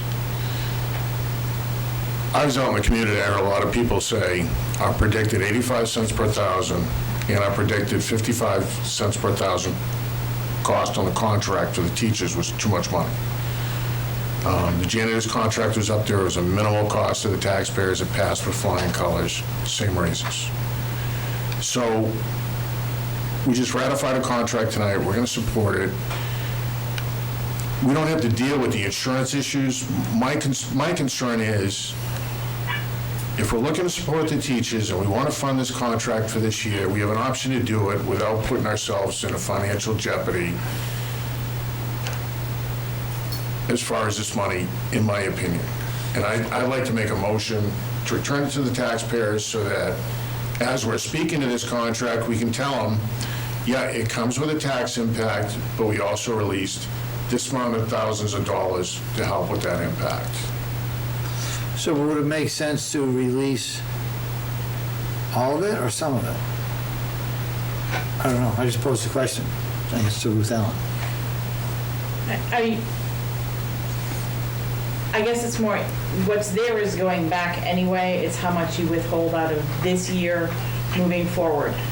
So say if, And I can't tell you exactly what that number is going to be today. I can, once we get a little bit further down the road. so June 29th. I'll try, Charlie. I'll try. I Well, can't make that that's promise. the meeting was basically at the end of the fiscal year. All right, but often this is not determined until into July. I'm just letting you know that. So, I understand your motion, Tim, and maybe, and I agree with it as far as intent, but do we, do we just put that out there as a proposal to the budget committee, say this is what we're considering, and when we get the numbers, then we're gonna have a firm number that we're gonna settle on? You got a meeting next Wednesday where you're asking them to go into and hold a special session to support the teachers. And I know on the town side, there's a lot of concern about how those revenue numbers are gonna turn up and what's gonna impact the tax rate. We saw the budget committee last session say, nope, you can't spend this extra money. And I really don't want them without a plan. No, you can't have your special session. Or I don't want to see it fail for that reason. And that's one of the reasons why I wanted to bring my motion up tonight. Yeah, that's a good reason. I mean, that's the other concern, is if it comes... There's a motion, do you have a second? Do we have a second? I'll second for discussion. Now you can discuss. I know Josh was ready to jump, and I could see him move his microphone. I think he was throwing something at me. No, I think he was chewing on something. I mean, you do bring up a good point, because, I mean, we're going to say, okay, we're supporting it, and kind of saying, well, we're putting our money where our mouth is. So I guess the question to Ruth Ellen is, if we do that, say the motion passes, what's logistically going to happen rolling into next year? If we say that number, which is, say, $170,000, we're going to give it all back, and we're not going to retain the 2.5% next year.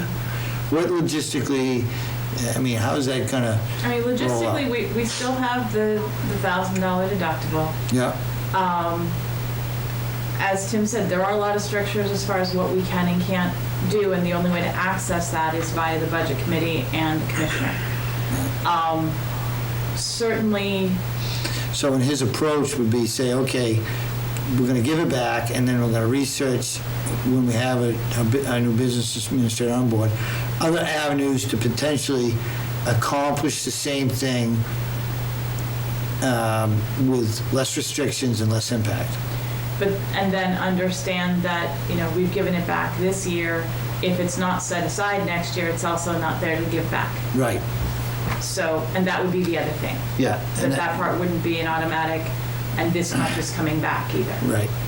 I mean, so we're going forward being leaner by that term. Potentially. Yeah. I mean, and I'm okay with that. I take it as a challenge for us to be fiscally responsible. But, I think our revenues coming in this coming year are going to seem okay. I have received, other than the ESSER funds, I have received none of my allocations for next year. I don't have numbers, Right. and so I am flying blind. Right. That part concerns me. So we have a motion and a second. Discussion from other members. Josh? The battery's low low. battery or something. Oh, okay, well, I have to plug that in. yeah, Josh or Stan? I'm all set. Joel? Any discussion on the motion? No. Okay. Guess everyone's okay with it. Hearing no further discussion, all those in favor? Aye. Aye. So that's Josh. Stan, your thoughts? No. No from Stan. Joel?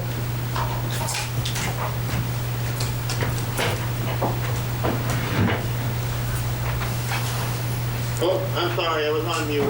Oh, sorry, was you for or against the motion? I'm gonna vote yes. Okay, that's four, Stan was opposed. okay. Tim was successful.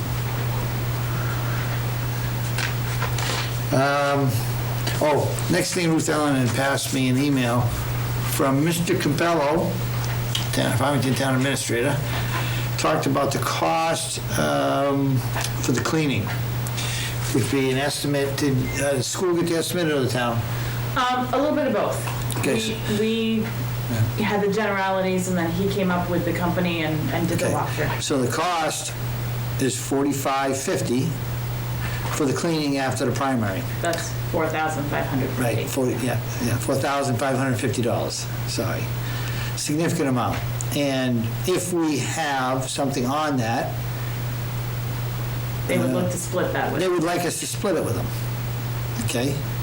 Which would be $2,275. Now, based upon some of the relief funds, would this be able to be reimbursed by either FEMA or some of the other things?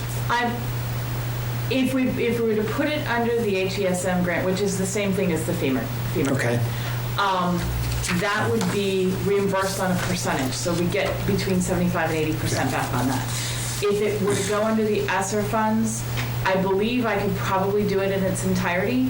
I am in the process of trying to figure out exactly where we are on ballparking those funds across, because of course the infrastructure is our first, and then if I have to hire interventionists, but that would be, there's enough in there that I could cover the half of that, yes. Okay. And hopefully most of that could be reimbursed. Well, I mean, it would be, from what I understand, it would be an allowable expense under ESSER. Okay. It may not be one that they've had in that permutation, but I don't think it would be a hard sale.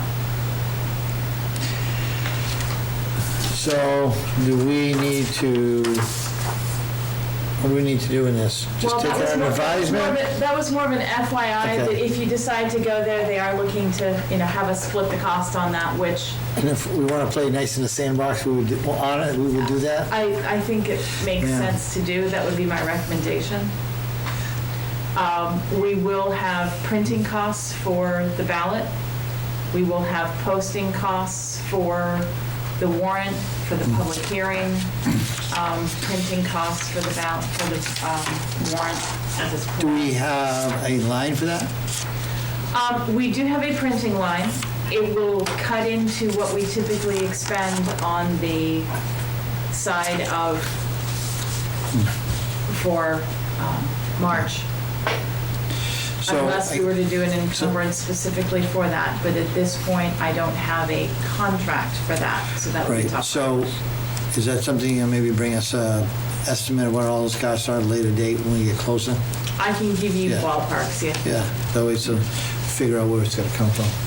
Public hearing posting is roughly $120, that's what, Yeah, there's a bunch of residual stuff, so. yeah. The other thing that you had handed me was a facility use request. I'll read it. It's from Justin. Pull cheese, you're gonna need to Pull-cheese. speak up so that they can hear you here. Okay.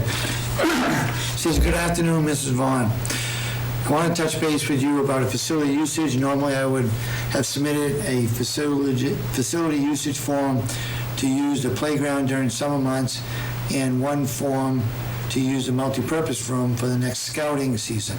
I want to know if we may be able to use the playground during the summer months, given the restrictions are eased up a little bit more. I would also like to know the likelihood of using the multipurpose room for next school year, as long as the school opens up again for next year. Thank you for your time, Justin Polcheese." So, yeah, as far as the outdoor space, we haven't closed the grounds down, but we are not, running about sanitizing equipment, so that would be on, I thought when we discussed, when we made our motion to close the schools, I thought the discussion was everything was closed. up in here, down at the ball field. You're not going to part of the control land it, but trust. from, But it's part of the land trust. It's not school property. So I can't close that as such. It's not school property, it's town property. Because it was built under a land trust. That's why the gym at Henry Wilson is considered a community gym. It's not just a school gym. There's a whole other dynamic that's at work there with how things were funded and established. Interesting. Yep. So But I bring it to you because he has gone through the correct channels. He is looking at having a formal group on campus. And while we haven't said you can't walk the grounds, you can't stroll through with your dog, we have said that teams aren't meeting, you're not having practices here at this point, and this would fall under an organized group using the facilities. Last Thursday, outside activities, numbers were relaxed. There's not a limit on outdoor numbers. There is still the strong recommendation that any time that social distancing can't be strictly maintained, that masks should still be worn. And if you're dealing with kids, that's going to be tough. Their adherence to those strictures would be obviously on their organization. Do we have any status back from the reopening committee that's set up at DOE? Not yet. Okay. I think I'd make a motion to table it until we have DOE's and the governor's guidance at the end of the month, because we don't know. I mean, we could say yes tonight and get the letter, and we can't do it. Right. So we have other requests that we've kind of, in essence, tabled, right? Well, the 500 had canceled all of their activities for the summer, so the other requests that we had did fall under that. So you're tabling this to the 29th? Or the first meeting in, the meeting on the 6th? I mean, might as well put a date on it. Table it till the 29th, provided we have information back from the DOE, and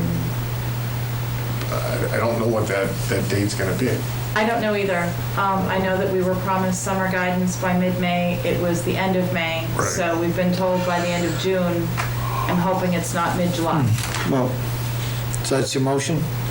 I'll second. Any discussion? So just tabling to the meeting on the 29th, and hopefully we have some further guidance to make a decision. Push it back a little bit further. Okay. That way we can get them an answer as quick as we Yeah, can. and I'll be in contact with Justin if he's not watching tonight. Hearing no discussion, all those in favor? Aye. Aye. Aye. Josh is raising his hand.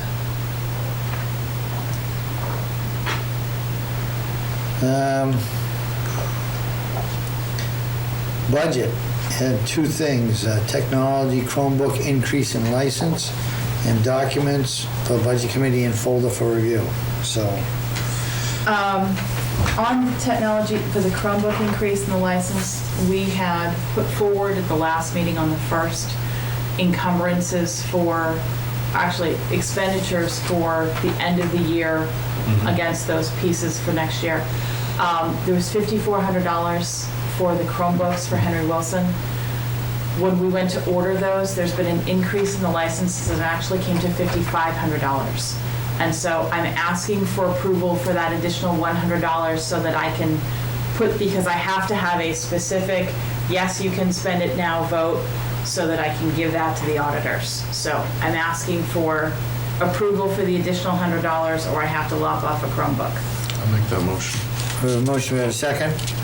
I'll move to accept the approval of another $100. Seconded by Stan. Any discussion? Not hearing any, all in favor? Aye. Aye. Aye. There we go. Thank We got you. them all. Next, documents for budget committee. You put in a folder for review. I put those in. You've seen all of them, but I just wanted you to see what I was putting forward. About half of those have already gone to the budget committee, and then they will get the pieces for May and the June pieces. I will also include the Contract? contract that you just ratified, and then obviously the letter requesting the process for moving forward with the September vote. Can we also do the letter requesting the chairman appear to speak about the teacher's contract, to get that Sure. actually on the agenda as an Yeah. agenda item? Ooh. Formally gonna be there now. I'm gonna have to bring my A game. So Actually, Hopefully it's Lisa. almost 2 agenda items. It's one to have him speak to that, but then also to request Yep. the Yeah. vote. I mean, Just do better than you did last Monday night. Sorry. yeah, I deserve it. Not gonna go there, Charlie. Yeah, that's all right. Hey, you know, I guess that wasn't my A game. That was a good one, too. Yeah, I should have stayed home. Just swung out at the bait, at bat. So, we ready to move on to policies? You done roasting me, Tim? I am. Oh, you sure? Oh, don't make We're that. out here by promise. midnight. I don't want to close the door. I can always use a good, busting my chops. Next on the policies, we have second read. Okay, so we have the first one, annual notice of contact informational for human rights officer. Title 4 coordinator, 504 coordinator, and civil rights agencies. Called the ACE policy.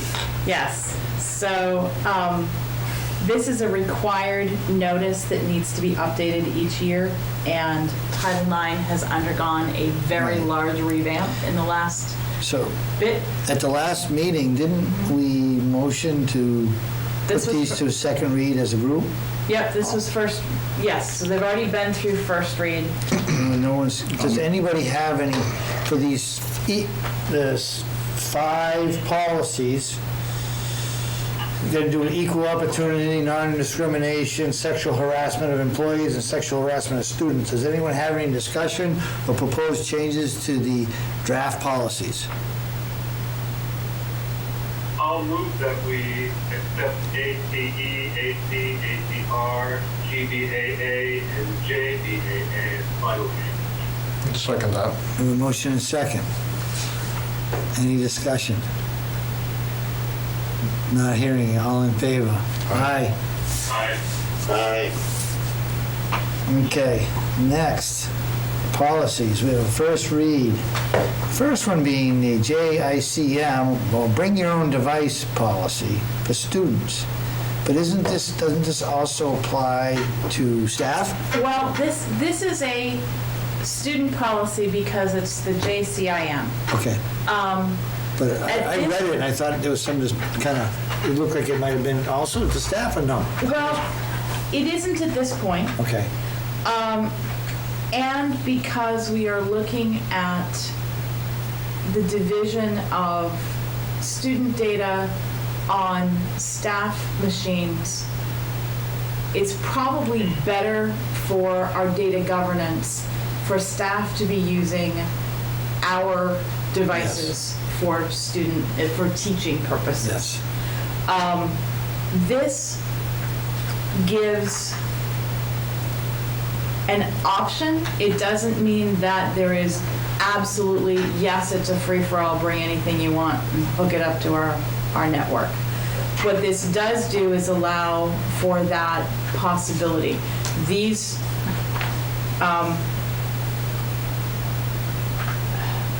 it's laptops, tablets, iPads, e-readers, but frankly, every kid is, well, at least at the secondary level, is walk around with one of these, which is almost a mini computer in and of itself. But this would be something larger that would be hooked to a student guest network. It would not be on our regular guest network. It would also not be on a full get in everywhere network. It would be a filtered network that they would be able to log into. Tim? So looking at number 4, students are permitted to access only the school's network through personal devices. So how do you handle, having that rule in place, how do you handle the student that is in the building doing VLAX? Isn't VLAX a network outside of the school? No, VLAX is through it's access through internet. Okay, so once you hit the net, then that piece is there. We're not looking at, can you connect to, you're not connecting to a full network there, you're connecting to the platform for teaching, like the same as when we use Google Classroom. It's not a separate network, it's a teaching platform. And that's what VLAX has. So is the intent of the policy to say if I want to connect to VLAX, I can only use the internet at school and not the internet connected to my phone? What is that policy trying to say? The policy is saying that if a student comes in with a device, and we have made some exceptions at this point for students who have been using their own devices on, but as a general rule, if a student is going to come in with his or her own Chromebook, then they're not going to just hit a guest network.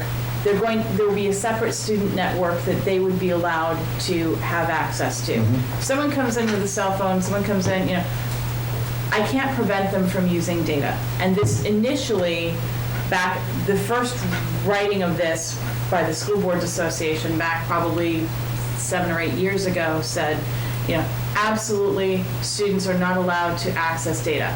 Well, I'm sorry, that's not something I can police unless I have data scramblers everywhere in the district, and then that means that administrators can't use their cell phones either because it's a not discriminatory scramble. Something that was a concept that was initially started, and in practice, it was basically not able to achieve. It wasn't going to work. So this is, if we were to allow them to bring their own, they would have a separate network that they would be able to get in that's filtered. Because we also still have to hit the data privacy requirements and that filtered network for student access as long as they're here.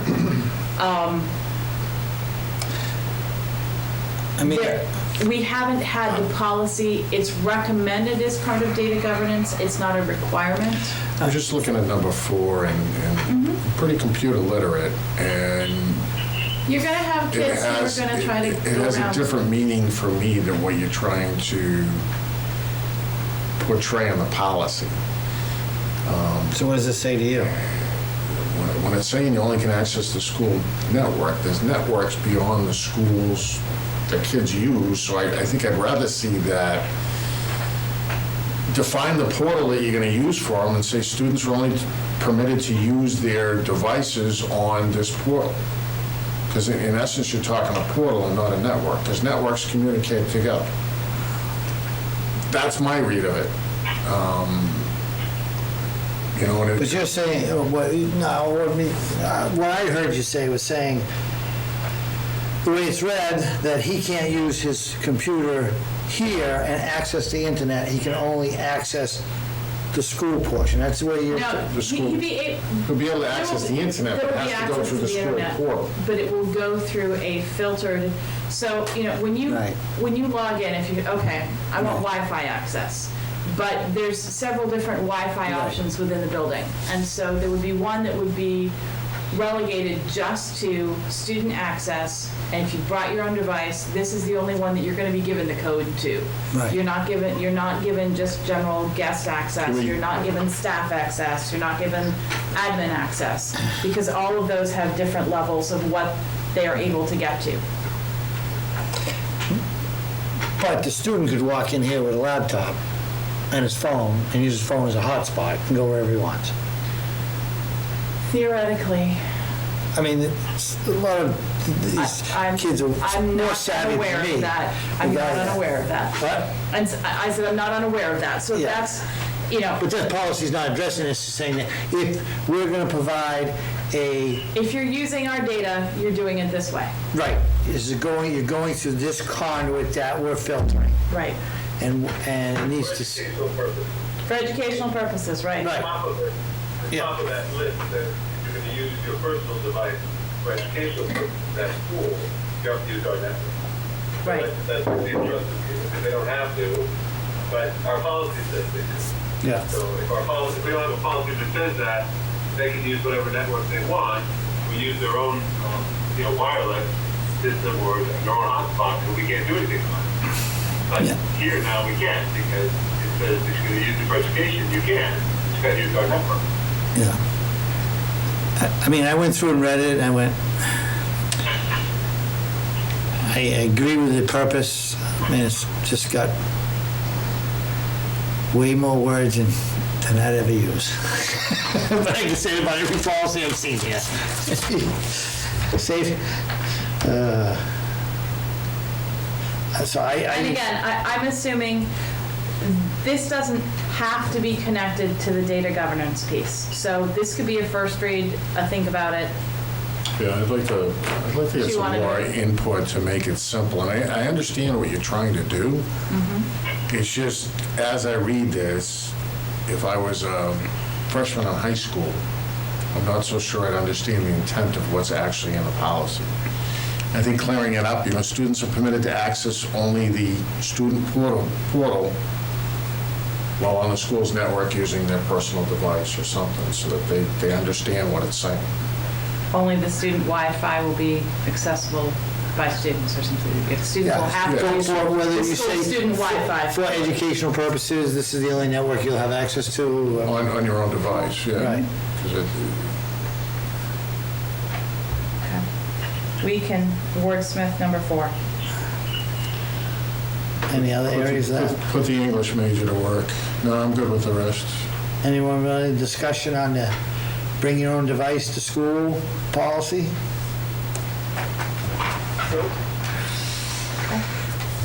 So I'll make a motion to accept it as a first read and with the suggested changes. Second. Any discussion on the motion? Not hearing any. All in favor? Aye. Next we have the EHAB, or the Yes. Data Governance Annual Review. This one is required to be reviewed annually. This is the one that is tied to the data governance plan. So as you look at the revision, it shows district revision history because it was adopted last June, but this has to be re-adopted annually each year. There were not principal changes made to the policy, but it has to be reviewed and re-adopted each year. Make a motion to approve as a first read. A motion and a second. Second. Seconded by Josh. Any discussion? Is it first read or final? Motion was first read. You know what, I'll amend it to final. We're not making any changes, and it's been in place for years, so I'll take that as a friendly amendment. Josh, should we accept a friendly amendment? Of course. So, motion is amended to be a final read. Any additional discussion? Not hearing any, all in favor? Aye. Aye. Aye.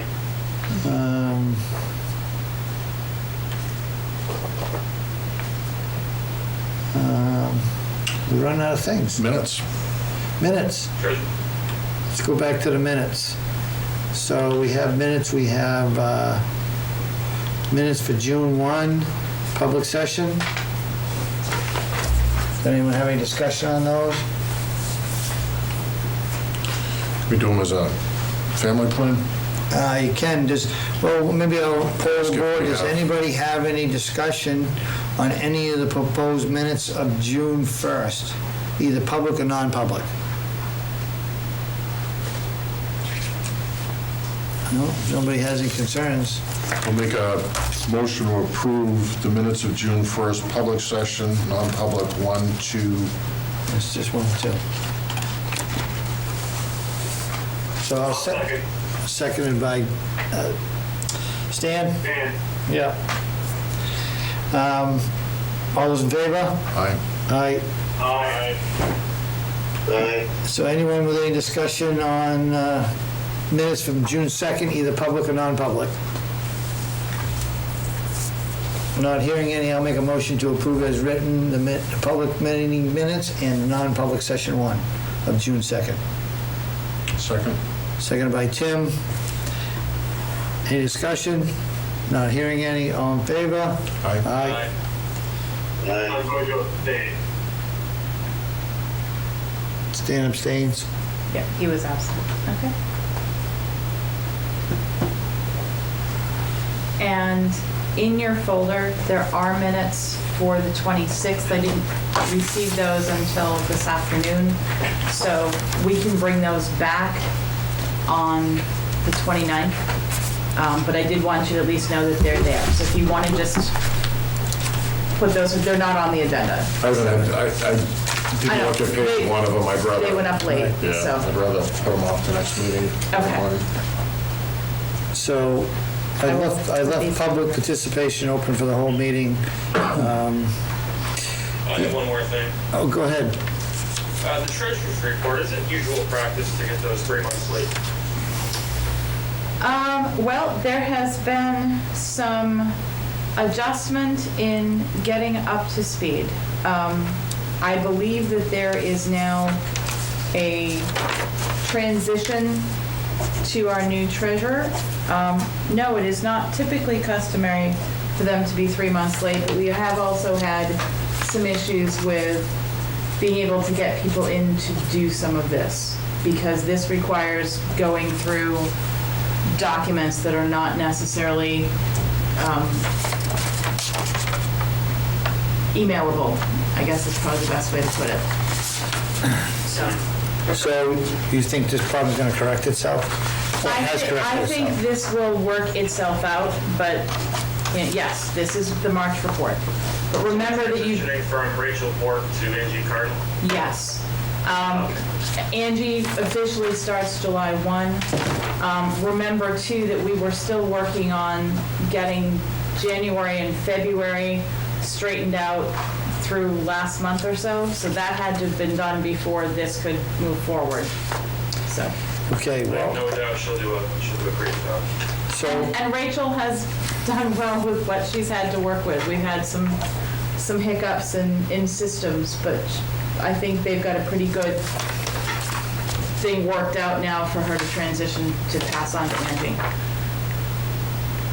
now, one thing that came up at the discussion, I think, on this topic was that how that person was being compensated as far as the increment. The treasurer was, I know there was some discussion, I'm trying to think of it, that was, that in the past, it may have been paid out on a monthly basis, and then recently it was paid out differently. How are we going forward? Are we going back to the old system, or we stay with the new system? My understanding is that the checks are going to be cut, it's either once or twice a year. It's the larger chunks rather than trying to do smaller pieces as you go. Problem is, man, Go ahead. problem is with this, with the deputy, you get a deputy, you get a treasurer and a deputy treasurer that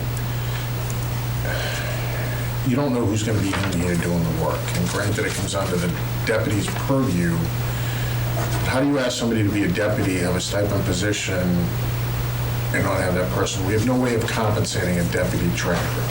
If they had to be. So Yeah. prior to Jana, my understanding is they were compensated the same way we do our payroll.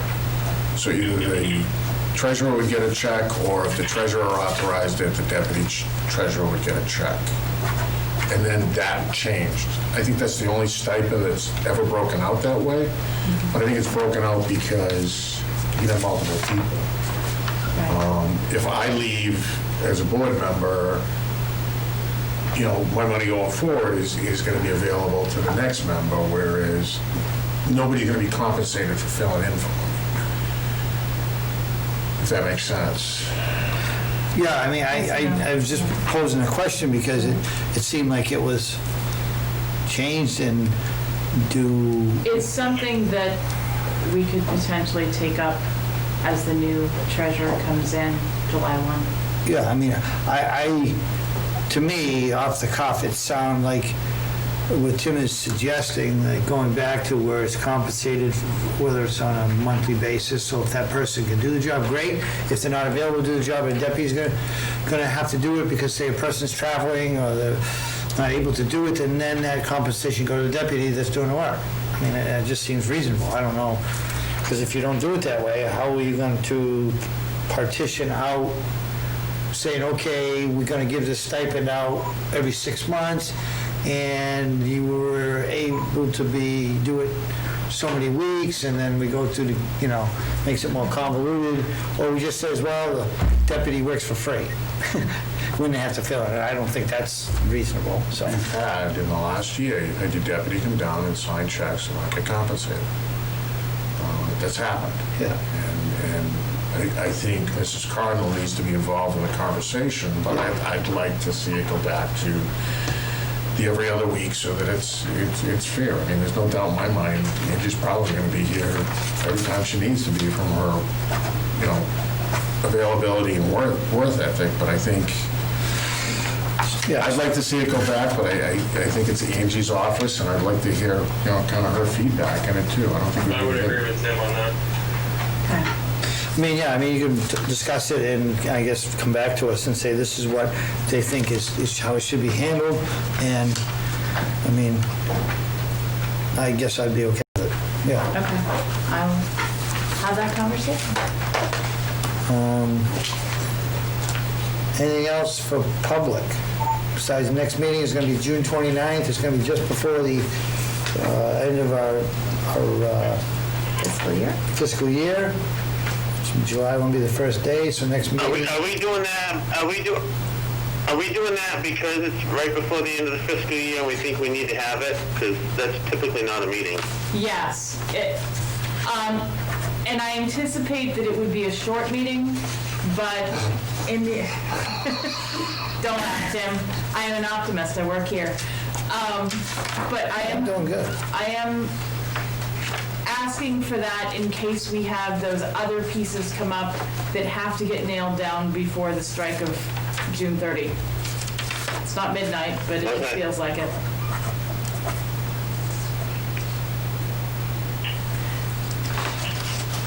Is everybody okay with that meeting date? I'm good. I will not be in the state, so I may not be able to make it. Okay. I'll be there. Yeah, so Stan, if something comes up on the agenda and you have a concern, please let me know, or Ruth Ellen, so at least your opinion will be heard, even though you won't be here. Anything else for public? Don't forget to sign the manifest. Tim's working on it. Okay. So I'll make a motion to go into non-public. I'll end the public session. Thank everyone for tuning in, and Okay, thank you, Josh. and then make a motion to go into non-public session and RSA 91A:3, 2, A, B, and C, and the nominations and resignations. Do we have a second? Second. Roll call. You already had a second. Oh, we did? Yeah, it was Josh. Sorry, Joe. Aye. All those in favor? Aye. Thank you.